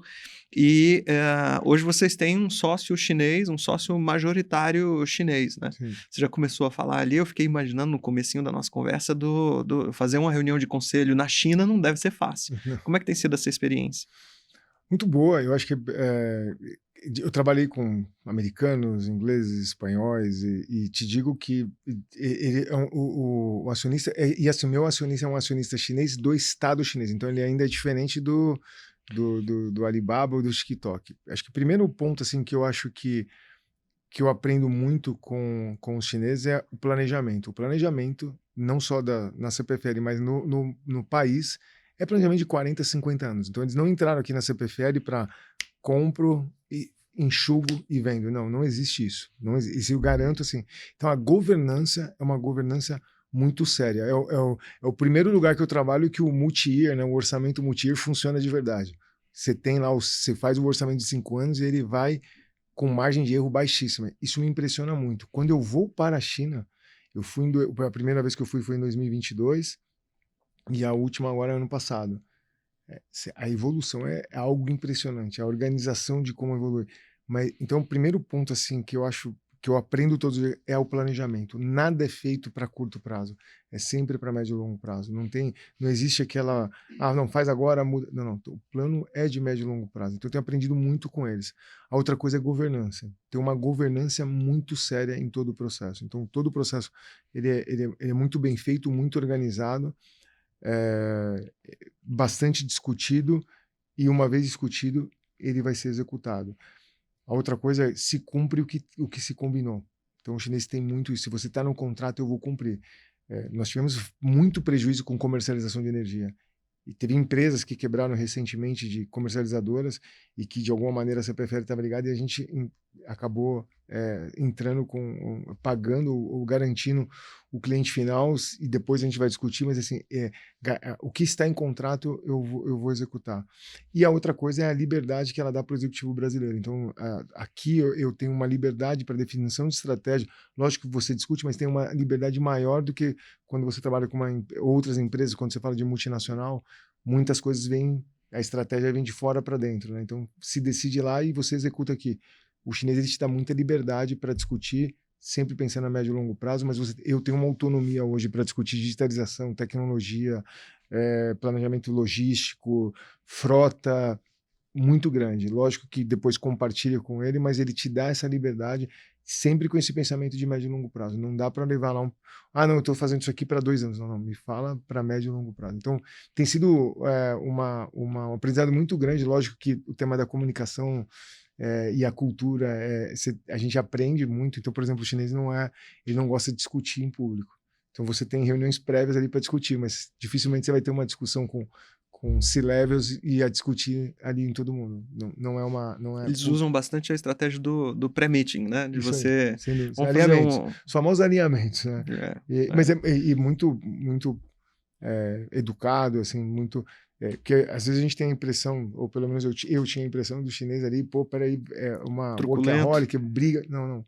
É muito organizado, muito planejado. E eu tenho me surpreendido de maneira muito positiva, e aí, independente de viés político, quando eu olho, quando eu vou para a China, dá para entender um pouco por que o país cresce daquele jeito, por que ele, a discussão, eu discutia com o chairman da CPFL, ele é um novo, ele ficava no Rio de Janeiro, ele começou agora em outubro com a gente, ele teve uma experiência de 6 anos na Austrália, e um dia almoçando com ele eu perguntava sobre e os carros chineses, é isso mesmo? E ele usou para mim ele deu um exemplo que eu falei, pô, é isso. Ele falou, bom, vamos lá. Os carros começaram com carros americanos. Depois vieram os carros europeus, depois os carros japoneses, coreanos, e agora é a hora dos carros chineses. Eu tenho um amigo que trabalhou 30 anos na Mercedes e há pouco tempo ele foi para a BYD. E ele falou, é isso. É robotizado, é tecnologia e tem o tema da bateria. Não sei se você... Até o ano passado, não sei como está hoje, mas ano passado, na China tinham 112 marcas de carro. 112. A Huawei tem carro, a Xiaomi tem carro. Por quê? O carro elétrico é muito mais fácil de fazer. Né? Uma bateria... Estou simplificando, mas ele é muito mais simples de fazer. Você vai para a China, é impressionante. Eu não sei, aqui, a região de Campinas, a quantidade de carros chineses, gigantesco. Então, acho que já é uma realidade. E isso traduz muito do que é a China, esse planejamento de médio e longo prazo. Então, eles não vieram aqui... não, a BYD veio, como a gente vai lembrar lá dos carros russos na década de 80, né? Não, eles vieram aqui, tem um plano, existe um plano e é um plano de médio e longo prazo. Então, o veículo acho que é um bom exemplo do que é a estratégia chinesa. E você pode ver que, por exemplo, a BYD aqui você tem um executivo brasileiro e tem autonomia para seguir. Isso tem me surpreendido bastante, porque eu brinco que a State Grid ela é uma empresa global, mas ela não é uma multinacional. Uhum. A política não é definida. Vou dar um exemplo assim: qual que é o ERP de vocês? Eu defino aqui. Não se define lá. Define aqui, você compartilha lá, mas você não define diferente de empresa, sei lá. Que vem top-down. Exatamente. Então tem sido muito, muito positiva. E muita gente me pergunta e fala, mas é mesmo? Eu falei, pô, é uma experiência bem legal, essa independência, essa autonomia. E para mim, esse tema é médio e longo prazo. Até nas metas de cada executivo, é médio e longo prazo. Você não tem uma meta, não, faz aqui, passa debaixo do tapete. Depois... Não tem. Uhum. Boa, muito bom. Vou abrir para as perguntas aqui, mas para ir esquentando, inclusive, eu separei duas, que era o tempo de chegar ao microfone aí até onde vocês estão, que vieram, inclusive, do pessoal, dos meus amigos lá na CEMIG, o Felipe Cardoso, que é da inovação lá. Vou brevemente fazer as duas perguntas aqui do Felipe para você. A primeira delas é em relação a qual é o maior risco para as distribuidoras brasileiras nos próximos 10 anos. A tecnologia avançar rápido demais, a regulação avançar devagar demais, ou as próprias organizações não conseguirem mudar na velocidade correta? Onde é que está o maior risco? Eu acho que aqui tem um tema de regulação que a demora na viabilização da regulação. Quanto tempo a gente vai demorar para mudar? A regulação ainda ela é muito com viés político. Então, por exemplo, eu acredito muito que cada vez mais a gente precisa focar no cliente. Então, a regulação que foi feita, ela é muito boa. Tá? Eu estou nesse mercado há 5, 6 anos, é uma regulação sólida, mas ela foi feita há 20 e poucos anos atrás, ou 25 anos atrás. Não existia app. Você ligava, você ia na agência, e isso não mudou. Então, eu acho que o risco aqui é a regulação demorar demais, e isso vai atravancar investimento, vai atravancar velocidade. Vídeo que aconteceu com a Enel aqui em São Paulo, né? O que aconteceu com a Enel em São Paulo é igual queda de avião. Não é o poder público também tem as árvores aqui, você tem o famoso gato, né, nas cidades. Isso é vocês terem uma ideia, o Rio de Janeiro, a gente tem o que a gente chama de perda, que é perda técnica e perda comercial. A área de concessão da CPFL, a gente tem 8% de perda. O que é a perda? Então, entre eu mando 100% de energia e tem uma perda aí de 8, 9%. No Rio de Janeiro, essa perda é 53%. Como que você mantém, se você não tiver uma regulação aqui, um investidor nisso? Então, acho que se a gente não tiver uma regulação alinhada com as novas tecnologias, com o novo momento da sociedade, esse para mim é um grande risco. E até para saber de subsídio, então não dá para, de uma hora para outra, muda o governo, vamos colocar mais gente aqui na conta gratuita. Como que isso tudo, você está indo por um caminho, vem uma canetada e faz essa mudança, é muito difícil para você se adaptar, é muito difícil para você manter. Às vezes você tem que tirar todo um foco de investimento que você ia fazer na rede, você vai fazer em outro lugar. Então, é esse tipo de coisa. Se a regulação não andar com a mesma velocidade que a tecnologia e que a sociedade caminha, a gente vai ter um problema aqui. Você vê como a CEMIG também está alinhada com a ideia de plataforma, já te dando a dica Ah, da resposta aqui, porque você já falou é. sobre isso. A última pergunta dele foi: olhando a CPFL como uma das maiores distribuidoras do país, com pressão crescente por eficiência, digitalização, eletromobilidade, qualidade do serviço e novos modelos de negócio, qual é a grande transformação organizacional que uma utility precisa fazer para deixar de ser apenas uma operadora de ativos regulados e se tornar uma plataforma inteligente de energia para clientes? Acho que aqui tem uma mudança cultural muito importante. Eu vim de um mercado, eu vivi o mercado de telecom quando teve a mudança da tecnologia. E aí, do mesmo, vou até dando um passinho atrás na última resposta, é muito positivo toda a forma de gestão chinesa, por um outro lado, é muito mais conservadora. Então, quando você pega, por exemplo, uma Telefônica, a mudança organizacional para acompanhar a mudança necessária é muito mais rápida do que um chinês. Ele tem mais dificuldade de fazer essa transformação organizacional.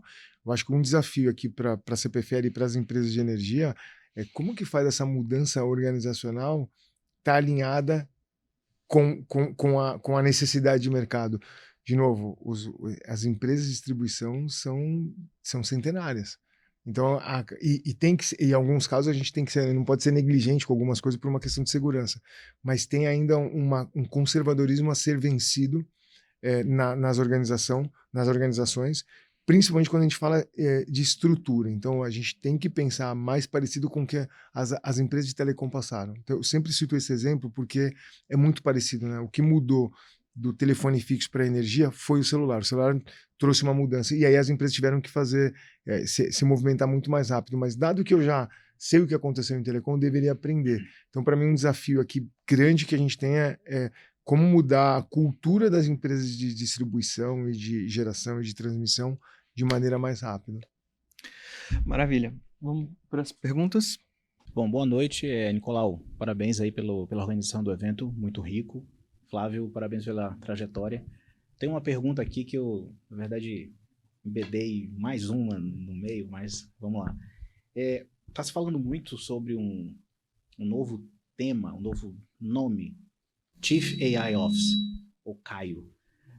A pergunta é, você acha que precisa dessa vertical numa empresa como a sua? Eu realmente não sei se precisa ter mais um conjunto de letrinhas do lado de CEO, CFO, CTO e agora Caio, né, para tomar conta desse processo. Agora, independente de ter ou não, talvez precise de um dono. Né? Alguém tem que ser dono desse processo. Quem é o dono? É a TI? É operações? Como que fica isso na tua opinião? Bom, primeiro, obrigado, boa pergunta. Acho que aqui, independente, eu acho que o Chief AI Officer, eu acho exagero. E aí vou te falar um pouco do que, se a gente olhar para trás, aí teve lá o Chief Digital, o Chief Transform, então, e e aí até o mercado de energia não vai ter isso, porque é um mercado conservador, ele vai esperar, testa primeiro aí, se funcionar daqui a 10 anos a gente fala. Isso eu já aprendi nesse mercado. E até concordo, nesse mercado não tem essa necessidade de, é um pouco diferente, sei lá, se você pegar uma empresa de tecnologia, nasce hoje, tem muita empresa nascendo, mas também morrendo em 6 meses. Não acho necessário e acho ruim, de verdade, você ter um chief, porque e aí é uma opinião minha, para mim não tem que ter um dono de AI. AI tem que ser, descer de cima para baixo. Você fala quem que é o dono? São C-levels, não é só o CEO, C-levels. Eu tenho que incentivar, eu não posso só falar, eu tenho que incentivar. Em que sentido? Vou dar um exemplo, eu prefiro dar um exemplo de coisas que eu tenho feito. Então, por exemplo, eu tinha uma série de reuniões, tem uma série de ritos dentro de uma empresa desse tamanho, e aí capital aberto, energia elétrica chinesa, e eu comecei a falar, peraí, é muita reunião. E aí eu comecei a colocar lá, reunião, objetivo, se aqui é deliberativo, é informativo, o que é, e me mande o material antes. Não precisa, e aí você roda numa AI, populando o dado, e leva a decisão. Vamos discutir a decisão. A quantidade de reuniões desnecessárias é absurda e as pessoas começaram o quê? Porque se não, eu criei um agente, esse agente ele vai, se não tiver preenchido, e eu mesmo criei, se não tiver preenchido, ele declina a reunião, falando, ó, preenche o dado. O que a gente aprende? Que no final não tem necessidade de uma série de reuniões. Isso, de novo, é mindset, não tem um dono. Por isso que eu acredito que o C-Levels, porque por um outro lado também eu posso ter uma equipe aqui voando em AI, utilizando AI para muita coisa, mas eu falo, não, eu quero PowerPoint, e essa cor não é a paleta de cores da empresa. Volta lá. E tem isso, vocês vão falar, não, tem muita gente que ainda faz isso. Então, quando você deixa um dono, a probabilidade do cara falar, mas AI não é comigo, faz aí AI, não. AI não é isso. AI tem. É a história do. Vou dar um outro bom exemplo lá na CPFL. A gente tinha uma agência de turismo que fazia toda a parte de viagem e hospedagem. Eu mudei para uma plataforma. Assim, foi um estresse. Por quê? Porque a pessoa tinha que começar a pedir. Agora, a pergunta é: quando você vai viajar na pessoa física, como você faz? Você vai num decolar? É isso no final? Não, mas lá não se fazia, pedia. E aí até vou conseguir aculturar as pessoas. E muita gente ainda não usa. Então, esse tipo de situação porque o problema da viagem é do Flávio. Flávio, você colocou um aplicativo aqui que não funciona. Ele não entendeu que não, o aplicativo é para você usar. É a história que eu comentei ali no café, que quando eu tive uma empresa americana há 2 semanas atrás, a British Petrol, bastante grande em Houston, chegou lá, um prédio maravilhoso, a secretária perguntou, bom, a reunião aqui, vocês querem café? Eu quero, pode ir buscar. Esquece, se você for em qualquer empresa, uma CEMIG, uma CPFL, vai ter alguém servindo café para você. Então, é mindset. E aí, de novo, é só uma opinião, não tem certo e errado aqui. Ter um dono para AI, para mim, gera esse problema. Pelo menos na CPFL, na cultura, você vai falar, opa, isso aqui não é comigo, é dele. E aí, não, tem que ser o C-Level. A gente tem que incentivar o uso, desde, por exemplo, eu não quero mais secretária. Isso aqui é uma mensagem potente para a empresa. Fala, ó, a partir de agora não tem nem secretária, nem... E aí entra o segundo ponto que é de preocupação, que é, peraí, se eu fizer nessa velocidade, eu tenho um problema como sociedade. Porque o maior número de empregos ainda está na camada onde o skill é menor. E aí a gente não está preparado como sociedade. Então, e é muito legal porque quando eu tive essa conversa nessa última viagem com alguns C-Levels da CPFL, foi opa, para e respira, porque de fato você cria um problema. Será que você quer a pessoa ali que serve o café há 30 anos para você vai parar mesmo? Porque é mensagem. Não adianta você fazer AI, mandar 30 pessoas embora e você continua tendo a salinha e a pessoa entregando o café. Você tem a maquininha. Então, respondendo só primeiro, eu não acho que tem que ter um chief. E segundo, eu acho que, em minha opinião, ter uma pessoa... Eu acho que tem que ter um facilitador. Exemplo, tecnologia. Tem que disponibilizar as ferramentas, que é o que eu faço como tecnologia. Eu falo, eu disponibilizo ferramenta e garanto a segurança. Então, eu vou disponibilizar de uma maneira segura. Agora, RH, tem que me garantir a conscientização, treinamento. E os C-Levels, walk the talk. Walk the talk. Tem que falar, opa, eu pratico aquilo que eu falo. Então, eu vou chegar numa reunião e vou falar, peraí, mas... Eu olhei aqui, essa análise sua, não, vamos...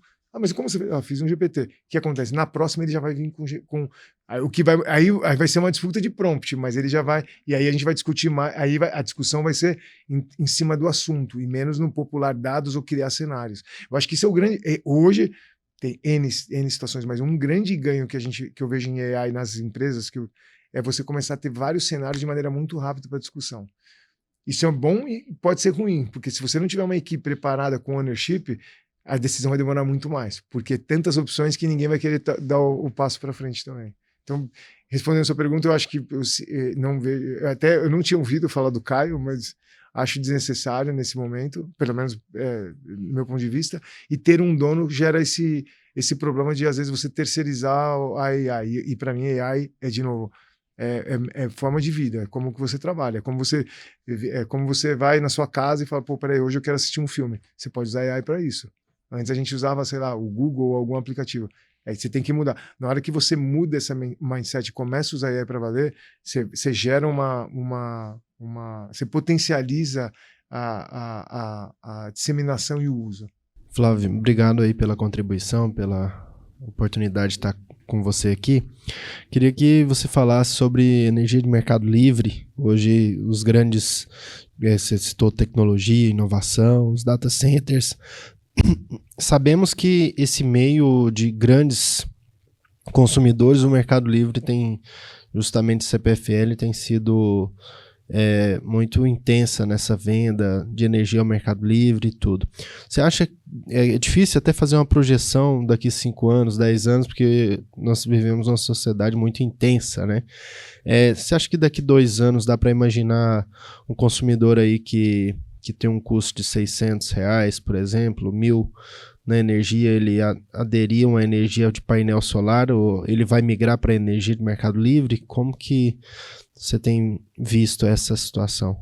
Bom, obrigado pela pergunta. O mercado deve abrir agora entre 27 e 28, a gente deve abrir. Hoje já existe Mercado Livre para as grandes empresas, e até hoje mercado, padaria, você já tem essa possibilidade de comprar energia, você já tem essa opção. A ideia é que você abre para todo o grande público. Entre 27 e 28 a gente imagina que a regulação já esteja implementada. Dado esse é um ponto. Esse mercado de energia livre, vou dar um exemplo, a CPFL, a gente tem uma comercializadora já há algum tempo, e nos últimos 2 anos, prejuízo acima de 100 milhões por ano. Prejuízo acima de 100 milhões. Ninguém ganhou. Se você já tinha aquelas propagandas, vem aqui, você tem 10, 15, 20% de desconto. Você tem, mas de novo, a energia ela tem sempre um tema de regulação. A partir do momento que o governo foi lá e aumentou o número de famílias que não pagam a energia, isso foi distribuído para quem paga. Não tem mágica. Então, esse é a grande dúvida do mercado de energia. Na hora que você abre, você cria esse bolsão, mas aí você tem uma decisão que venha do governo, você muda toda essa perspectiva. Eu fui, nos últimos meses, eu tenho ido para países que têm mercado de energia mais mercado aberto, mais maduro, e meu sentimento é que ninguém ganha. Ainda não dá para afirmar isso. Acho que no Brasil, na maioria das regiões, como o painel solar baixou muito o preço, a gente vai lembrar que acho que há 10 anos atrás o payback começava em 5, 6 anos. Hoje o payback, dependendo quanto você consome, 18 a 20 meses já te dá payback para colocar painel solar. Então acho que o painel solar para classe C aqui, B, passa a ser uma realidade nos próximos anos, mas o mercado específico livre de energia, como tem essa dependência? Depende de chuva, você depende por exemplo, se a bacia hidrelétrica tá boa, você tem um valor de energia mais baixo. Se você tem o que aconteceu na Inglaterra, quando teve a guerra na Ucrânia, na Inglaterra, várias empresas de comerciadores quebraram, o governo teve que intervir. Por quê? Porque dependiam do gás russo. A partir do momento que você corta o gás russo, acabou. O custo você teve que colocar petróleo, né? Você teve que fazer a geração suja mesmo, ou o carvão, e aí o preço foi lá em cima. Então, só o mercado de livre de energia eu não acho que vai trazer esse ganho para o consumidor. Painel solar, sim, eu acho que a médio prazo a tendência é baixar mais o valor e isso ser cada vez mais uma realidade. Agora, o tema de mercado livre de energia, e aí vendo nos outros países, não acho que traga esse ganho imediato, não vejo assim. E, de novo, porque também aqui tem vários... El Ninho, por exemplo, agora. Ninguém sabe o que vai acontecer, assim. Então, se fala do super El Ninho, que seria agora em agosto ou setembro. Se de fato acontecer, isso tem um impacto muito grande, que dependendo do que acontecer, eu posso baixar o custo da energia, como eu posso aumentar. E aí, só dando um exemplo, no Texas, que é um mercado maduro de energia, em 2021, teve uma nevasca muito grande num lugar que nunca tinha tido. As contas chegaram, pessoas que pagavam $200, $300 de energia, chegaram a ter conta de $15 mil de energia. Podem depois buscarem aí na internet, vocês vão ter esses casos. O governo teve que intervir. Então o mercado livre por si só não dá, porque, de novo, a volatilidade do preço de energia ele tem é condicionado a muitos fatores. Agora, a tecnologia, painel solar, uma bateria a médio prazo, se o preço começar... Isso eu acho que sim. Eu até tive numa empresa nos Estados Unidos, chama Base. Um dos sócios é o filho do dono da Dell e tem um cientista que veio da Tesla. Basicamente, o que eles fazem? Eles são um aplicativo, é uma empresa de eles chamam de comercialização de energia, mas tem só desenvolvedores de software. Eles ficam ali em Austin. Eles basicamente chegam na sua casa, você paga um valor de implantação, um commodity para colocar o BES, né, que é a bateria, e você paga um FII por um aplicativo. O que eles fazem? Eles vão condicionando o valor, porque lá nos Estados Unidos o valor de energia é quase online, então ele muda de acordo com teve guerra, aumenta o valor, é igual como bolsa de valores. O que ele faz com a bateria? Ele coloca a bateria, sei lá, das 3 da tarde a 4 da tarde aumentou o preço da energia, ele põe a bateria para funcionar. Então ele vai modulando a bateria junto com o valor de energia, aonde garante um preço. Isso é fantástico. Então, se você mas o grande negócio dele é vender a bateria.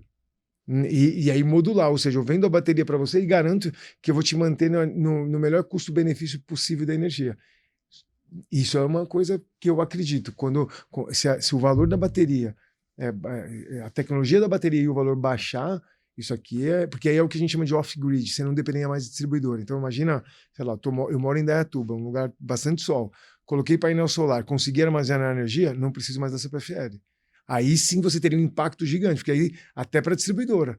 Porque hoje, mesmo com o mercado livre de energia, por isso só para vocês entenderem, a distribuidora ela é um pass-through, a gente só repassa, eu não ganho dinheiro vendendo, eu não ganho dinheiro com energia.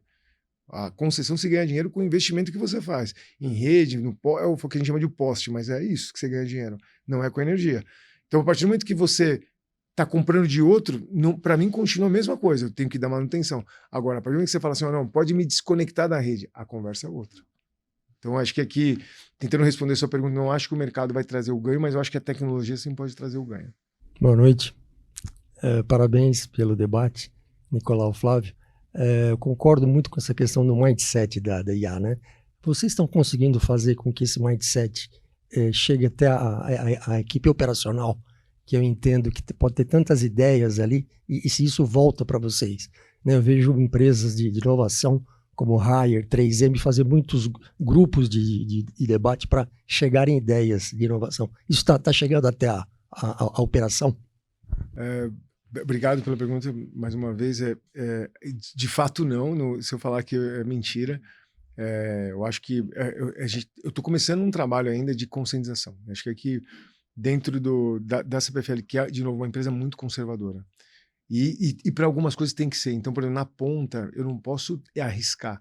Né? Você imagina, se um eletricista que se eu arrisco, ele corre risco de vida. E assim, na CPFL, eu sou responsável por toda a parte de suprimentos também. Então, por exemplo, um EPI, eu testo 100% dos EPIs. Por quê? Uma luva que falhe, você pode matar uma pessoa. E só quem viveu a perda de um funcionário sabe o quão duro é. Então, dado esse ponto, tem até a dificuldade de levar para todo mundo, mas eu acho que aqui tem na CPFL ainda uma conscientização dos C-Levels. Eu ainda estou nessa etapa eu estou criando um master plan para fazer com que os C-Levels usem a IA, e eu acredito muito, usem para o dia a dia deles. Não usa para a CPFL, usa para a sua casa, começa a falar, vai fazer uma reforma, faz um orçamento. Esses dias foi um executivo, estava conversando comigo, falou, faz o seguinte, tira uma foto da sua casa e traz aqui. Aí ele tirou, a gente subiu lá, aí eu gosto mais do GPT para imagem. E aí eu comecei a fazer com ele cenários, que até a escala, ele começou a olhar, cara, esse cara hoje ele tá usando, ele começou a usar para a vida dele, e aí ele começou a cobrar o time dele. Mas você viu? Isso eu tô falando assim, porque é muito impactante o resultado da inteligência artificial. E esse é um que, por exemplo, ele está me ajudando a conscientizar. Ele fez o mesmo processo de reunião que eu comentei com você, ele reviu as reuniões dele e começou a mudar. Ele falou, ó, você vai ter uma reunião? Já me manda o material antes. Não vem aqui com PowerPoint, me traz o material antes. E isso, para mim, foi muito impactante. Então, com o CEO da CPFL, eu falei, cara, o primeiro passo é conscientização. Eu estou, em paralelo, criando toda a parte de ferramentas e treinamento para a base, mas não pode ser só bottom-up, tem que ser top-down também. Então, eu ainda estou nessa parte. A gente não chegou no nível de, peraí, estão com ideia lá. O que eu estou, nesse momento agora, eu sou parceiro Microsoft, então eu uso muito Copilot. Eu disponibilizei o Copilot para quase todo mundo, não o Pro, mas o Copilot para começar a brincar, e estou fazendo esse trabalho de conscientização. Eu acho que aqui eu vou mais uns 6 meses, 1 ano, para conseguir isso. Mas depois disso eu acredito muito que aí aqui vai ter uma separação, vai ter aquelas pessoas que vão usar porque usam mesmo no dia a dia, etc. E vão ter aquelas que eu digo, ó, essa aqui não vai usar. Até o Marcelo Tass teve num evento com a gente e ele lidera um grupo na USP sobre o uso de inteligência artificial. Então, um dia ele me chamou, conversando, ele falou assim, né, que perguntaram assim para ele, em algum evento que ele foi, perguntaram, você acha que a IA vai acabar com os empregos? E aí ele falou, você trabalha como um robô? Se trabalha, vai acabar. Se não, não vai acabar. E entra muito do que o Nicolau falou. A IA tem que popular dado, a decisão tem que ser nossa. Agora, se a gente trabalhar como um robô, de fato vai acabar. Mas eu ainda não tenho, respondendo a sua pergunta, não estou, na operação ainda não está. Eu ainda estou no trabalho de conscientização. E de conscientização, muito... por que IA, como se usa IA, e para que isso seja algo do dia a dia. Porque não adianta a gente falar de IA e ter aquelas reuniões intermináveis que não se decide nada. Você nem sabe por que você está na reunião. Os famosos comitês, né? É comitê para cá, é comitê para lá, é comitê... Cara, primeira coisa, é por isso que eu falo que é mindset. Aí você cria um comitê, e lógico que alguns ritos a gente tem que manter, por uma questão de compliance. Mas tem reunião, que eu estou falando que vocês vão refletir. Quantas vezes vocês vão lá sem saber por quê? E aí sai de lá também sem saber por quê. E aí não tem IA que resolva isso, né? Tem um passo atrás, que é a mudança da mentalidade mesmo. Obrigado pela oportunidade de estar aqui, conversar com vocês. Vocês falaram sobre a IA, falaram sobre a internet, e são duas tecnologias de uso geral que podem mudar. E a eletricidade também é uma, né? A própria eletricidade mudou a cara do mundo. E a gente está falando aí também de outras tecnologias que estão vindo. A gente estava até discutindo um pouquinho sobre processamento quântico, os computadores quânticos. Se a gente olhar tudo isso junto, o que você acha que isso vai gerar? Isso te anima? Isso te inspira ou te apavora? E agora? Não, isso, velho, Nicolau, fica à vontade. Para mim sempre é uma inspiração. É uma inspiração, assim, tecnologia sempre foi. E não só...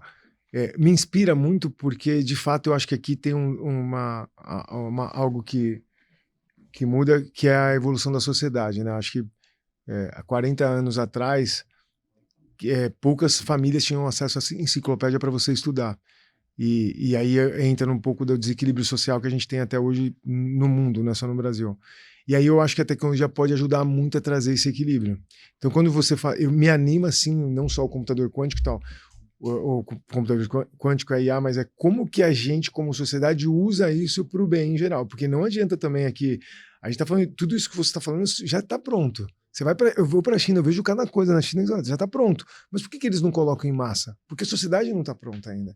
Então me anima nesse sentido de, se a gente fizer as coisas organizadas, se tiver gente com boa intenção, a gente não precisa dos 1.000, 2.000 anos que a Europa demorou para conseguir chegar nesse nível de equilíbrio que tem. O Brasil não precisaria disso, ou os países não desenvolvidos não precisariam disso. Então me anima nesse sentido, no sentido de você melhorar a saúde e a qualidade, a expectativa de vida, né? Eu estive lá na IBM vendo o Watson com o quântico. E o Watson está focado na parte de saúde.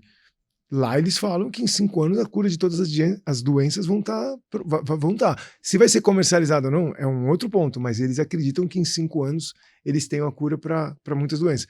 Eu vi uma matéria ontem sobre o Alzheimer, né, que já tem testes em camundongos que eles acharam, não vou dizer solucionar, mas mitigar muito o tema do Alzheimer. Então, me anima muito quando eu vejo tecnologia, as inovações, mas muito pensando como sociedade, porque, de novo, a gente não pode... esquecer disso, que a gente, infelizmente ou felizmente, o grupo que está aqui é uma bolha perto da sociedade, por exemplo, no Brasil, muito grande. Então, como que a gente consegue equilibrar? Não adianta nada a gente ter aqui uma vida muito boa, mas andar de carro blindado e viver em condomínio. A gente precisa buscar o equilíbrio. E eu acredito muito na tecnologia para isso, né? E acho que e de verdade, quando você falou, pô, mas o que faz... Te anima? Me anima por conta disso. Não é, de novo, não tem só um papel, como o Nicolau comentou, na CPFL a gente tem muito isso, não tem só um papel como empresa, de gerar lucro, não, tem um papel como sociedade importantíssimo. E eu vejo a tecnologia nesse sentido, de quanto mais a gente conseguir disseminar, mais informação, mais rápido a gente vai conseguir diminuir esse gap que existe. Bom, boa noite. Mais uma vez, Nicolau, obrigado pelo convite, parabéns por mais edição do evento. E Flávio, obrigado pelos insights que você trouxe aqui. Eu queria fazer uma pergunta que é bem ligada à IA e à sua área, a gestão de ativos críticos operacionais. É bem pessoal. Eu sou um cara de marketing, mas por acaso acabei indo para o caminho de gestão de ativos operacionais críticos. E isso me levou para um caminho meio consultoria e por aí vai. E logicamente, para uma empresa que faz exatamente isso usando inteligência artificial. Então, a gente usa de sensores, IoT, câmeras, até satélites para fazer gestão de ativos operacionais, para infraestrutura crítica, energia, abastecimento de água, né, via toda a parte de saneamento básico, construção civil. Então, são coisas que, assim, como você falou, só quem perdeu um funcionário sabe como dói.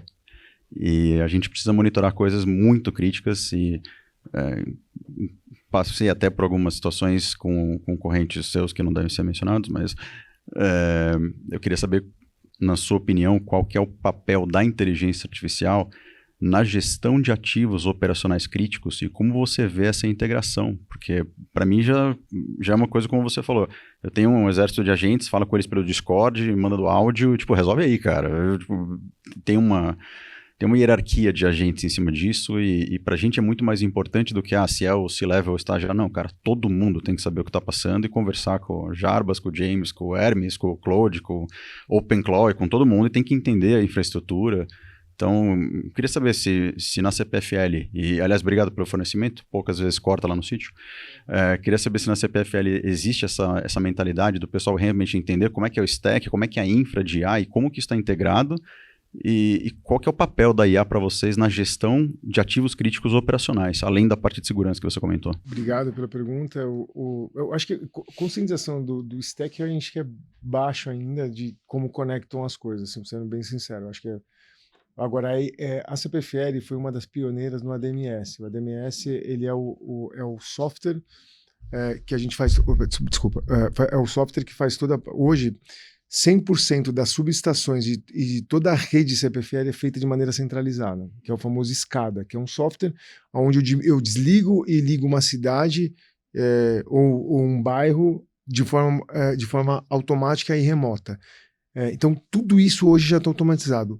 Feito isso, que é o primeiro passo, eu já começo a conectar a IA. Então, por exemplo, a IA entra num pouco do que eu tinha comentado de qual a regra de restabelecimento, ou até eu tenho uma sobrecarga na rede, ou tenho um problema na rede. Hoje eu faço de maneira automática. Às vezes as pessoas sentem que é um pisca, sabe aquela quando a luz desliga? Muitas vezes quem está fazendo isso é uma IA, porque ela viu um risco de um ativo parar, ela faz isso automaticamente. O que acontece muitas vezes, se você tem uma rede desequilibrada, uma rede física na rede de energia, ela acaba tendo muito pisca. Então, não sei se alguém vive isso na CPFL, a gente tem clientes que reclamam muito. Eu pego isso no call center, também por IA. Então, no call center eu vou lá e escuto, peraí, cliente com intermitência de pisca. Eu volto isso para o meu ADMS e falo, ADMS, tem um problema aqui de gestão de ativos. Eu começo a cruzar o CRM, que também eu tenho mídias sociais, então hoje eu faço monitoração de mídias sociais. Então, falou da CPFL, bem ou mal, eu capturo isso e vou tratar de maneira diferenciada. Hoje eu faço LinkedIn, eu só não faço TikTok. Todo o restante a gente já faz. Eu vou proativamente, eu aciono. E eu comecei a usar a IA para fazer isso no ADMS. Então, eu falei, opa, peraí, por que está tendo tudo pisca? E aí isso alimenta a engenharia. Tem coisas que eu não vou conseguir resolver. Tem coisas que eu falo, opa, essa cidade cresceu mais do que deveria. Ou, não estava no meu planejamento. Vou ter que fazer aqui uma nova subestação. E aí a gente vai para o poder público e fala, ó, a gente vai ter que dar uma segurada aqui. Então, eu vou dar um exemplo. Eu moro em Indaiatuba. Em Indaiatuba, a gente, nos últimos 2 anos, foi mais de 100 milhões de investimento, que é uma cidade que cresceu muito e não estava preparada. Hoje, o nível de pisca ou de intermitência diminuiu muito, mas tudo isso IA. E aí é um pouco do que você comentou de IA cruzada. É IA lá desde o call center, a agência, cruzando para alimentar a necessidade de investimento. Então, na hora que eu vejo que tem uma área que está tendo muita intermitência, opa, preciso rever o investimento lá. Aí você passa para engenharia. O problema do mercado de energia é que ele é um navio, né? Ele não dá para dar cavalo de pau. Então você tem que estar... A IA me ajuda muito nisso, de estar sempre antes, 2, 3 anos antes, planejando para frente. Uma subestação entre desenhar, contratar e executar é de 3 a 4 anos. Então eu não posso falhar. E a IA tem me ajudado muito nisso, de mapeamento de rede. Lógico que as cidades que têm um plano diretor mais claro, facilita muito. Então, a cidade chegou aqui, te apresentou um plano diretor, pô, isso aqui facilita demais. E a IA tem ajudado muito nesse sentido, sim, mas ainda o nível, por exemplo, meu escritório de engenharia usa pouco. Ele ainda usa pouco. Porque tem um tema do conservadorismo. Opa, peraí, deixa eu entender. Por isso que eu te falo do líder. E eu não é um julgamento aqui, pelo amor de Deus, mas o líder ainda não usa IA, ele não vai cobrar. No dia que ele começar a usar, ele vai cobrar. E ele também não incentiva o uso. Opa, engenheiro... Eu já tive engenheiro lá que falou, ó, engenheiro novo aqui só vai palpitar depois de 5 anos. É uma forma de pensar. De novo, isso não dá para julgar, você tem que entender e trabalhar isso.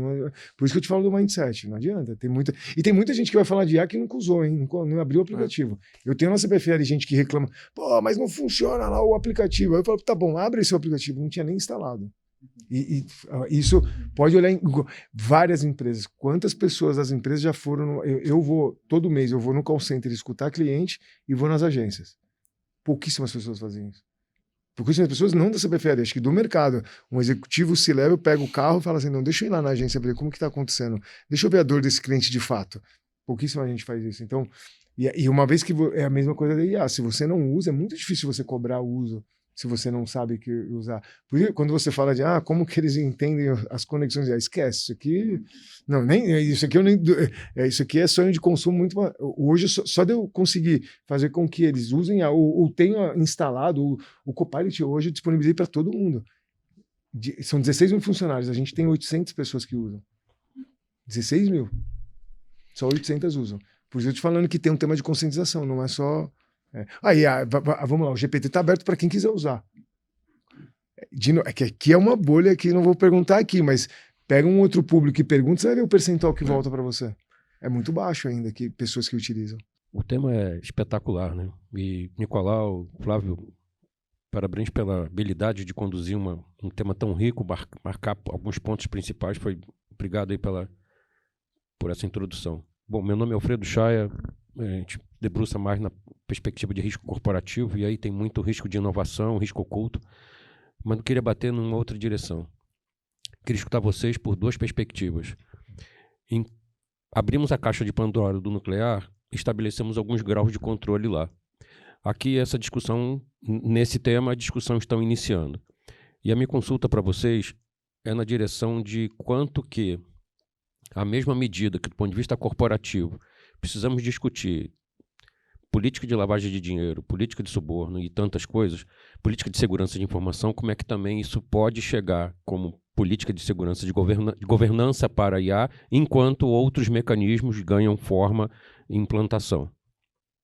Numa outra perspectiva, escutar um pouco a tua experiência de inovação, discutimos muita coisa relativa à produtividade. Você marcou isso várias vezes, eficiência, produtividade.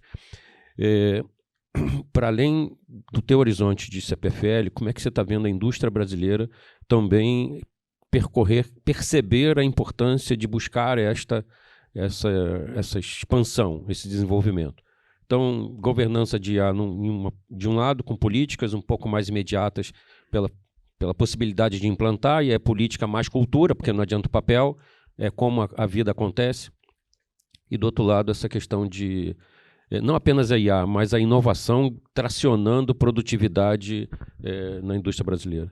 Obrigado pela pergunta. Eu acho que a parte de regulação no mercado de energia, ele veio tardio. Eu entrei na CPFL em 2020, várias empresas tiveram ataques cibernéticos nesse período, e aí a ANEEL, se eu não me engano, em 2021, vem com isso aqui é o mínimo necessário. O básico do básico, tá? Tô falando de Fire, não tinha. Lógico, a CPFL tinha, mas não existia uma normativa. Hoje você tem uma normativa, eu posso estar além da normativa, mas você tem um básico ali. Você tem um Fire de borda, você tem um proxy, você tem uma série de situações que não existiam. Então veio essa regulação para o setor. Então, você imagina, numa guerra, na Ucrânia vocês viram, a primeira coisa que se ataca é a energia, é o básico. E aqui no Brasil não existia essa preocupação. Hoje tem uma regulação, essa regulação tem um update. Eu acho que a parte de LGPD não caminhou tão bem, porque, minha opinião, tanto vazamento de informação que você não tem nem como saber de onde vaza mais, né? A única coisa que eu sei é que todo mundo sabe da minha vida. A única certeza que eu tenho. Tem e-mail, né? Quem não recebe ligação do banco dizendo que já é vazamento de informação. Então a LGPD, eu acho que, até onde eu sei, não teve nenhuma empresa multada até hoje. Por uma questão é difícil identificar. Eu acho que aí assim a gente vai ter que ter uma discussão muito de dado. Minha preocupação, por exemplo, na CPFL hoje é o arcabouço de informação que eu mando para fora. Então, quando você chega para um GPT, um Cloud, você está mandando informação, e aí a pergunta é qual informação sensível que eu vou colocar? Eu tenho DLP, eu tenho uma série de ferramentas ali, a gente tem um investimento grande. Mas eu acho sim que a gente tem um trabalho de regulação, mas aí é que esse trabalho de regulação vai esbarrar no mundo, né? A Anthropic, que é do Clojure, que a gente sabe que ela tem acesso a todas as informações dos americanos. E aí, como que faz? É uma perspectiva meio... exterminador do futuro, exatamente. É difícil, mas eu acho que sim, a gente vai ter que trabalhar numa regulação de AI em algum momento, muito por conta dos dados. E aí é lógico que esse é onde você também coloca AIs. É um pouco do que o Nicolau comentou. Se você começar a usar AI para ela tomar decisão, por exemplo, no ADMS. O ADMS é um software que com o meu notebook aqui conectado, eu desligo esse bairro. Não estou exagerando. Essa é uma realidade. Ele está conectado no sistema. Lógico que esse sistema é uma rede operativa, fora, tem toda uma questão de segurança. Mas uma AI lá, e eu dar ela essa... risco muito alto. É muito alto. Então, eu acho que aqui cabe uma regulação, mas para te falar a verdade, eu não sei nem por onde começar para fazer uma regulação. Exato. Mas agora, eu não sei. A pergunta é como que se faz uma regulação disso? É muito complexo. Porque você fala assim, qual a regulação hoje? Aqui, conversa aberta, pensando em voz alta. Pô, fecha, tira AI, depois vamos pensar primeiro. Porque não tem muita... É a história do... Quer ser seguro? Desconecta de tudo.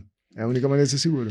E só o outro ponto que você tinha perguntado sobre as produtividades das empresas, eu acho que esse é o foco da AI hoje para todo... Porque como todo CEO vai em evento e se fala de AI, não tem um evento nos últimos, 10 meses que eu fui que o ponto principal não era AI. E aí é sempre... O meu CEO sempre volta para dentro e fala, e aí, quantas pessoas a gente vai reduzir? E aí esse é um problema, porque aí isso gera um certo transtorno no time, porque se pensa muito em redução de pessoas. Eu vou muito mais na linha do Nicolau. Pô, não, peraí, como que eu faço esse tempo ocioso para adicionar valor? Como que eu faço? Mas hoje eu vejo a maioria das empresas brasileiras, o foco de AI está em customer service, call center, agência, centro de serviço compartilhado. Então, onde eu tenho mais agentes hoje, call center e centro de serviço compartilhado. Por quê? Porque é redução na veia, né? Você coloca redução na veia. Então, eu vejo sim as empresas muito preocupadas. Eu acho que aqui só tinha que mudar o viés para como que eu adiciono valor, que é a história que a gente estava falando do criar uma plataforma de pagamento e usar essa plataforma de pagamento para aumentar o faturamento. Eu brinco na CPFL, a gente fatura 50, 60 bilhões por ano.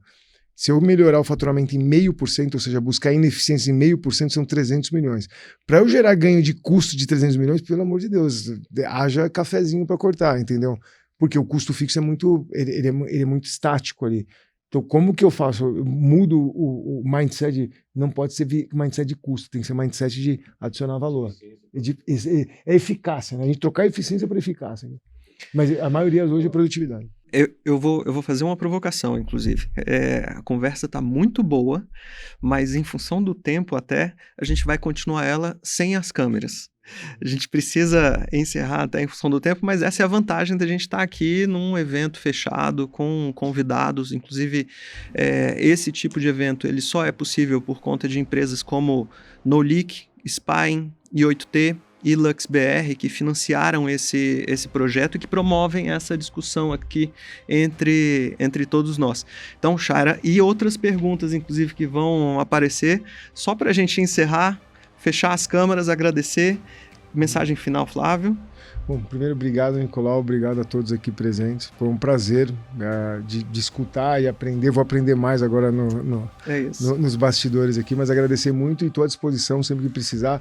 E não só, eu queria também vir aqui para aprender também, sempre que você puder me chamar, será um prazer. Já está convidado, porque o tanto de pergunta, dúvida que a gente tem aqui sobre vários outros temas, olha, daria outro desse, sem dúvida. Sem dúvida. Obrigado. Obrigado. Obrigado.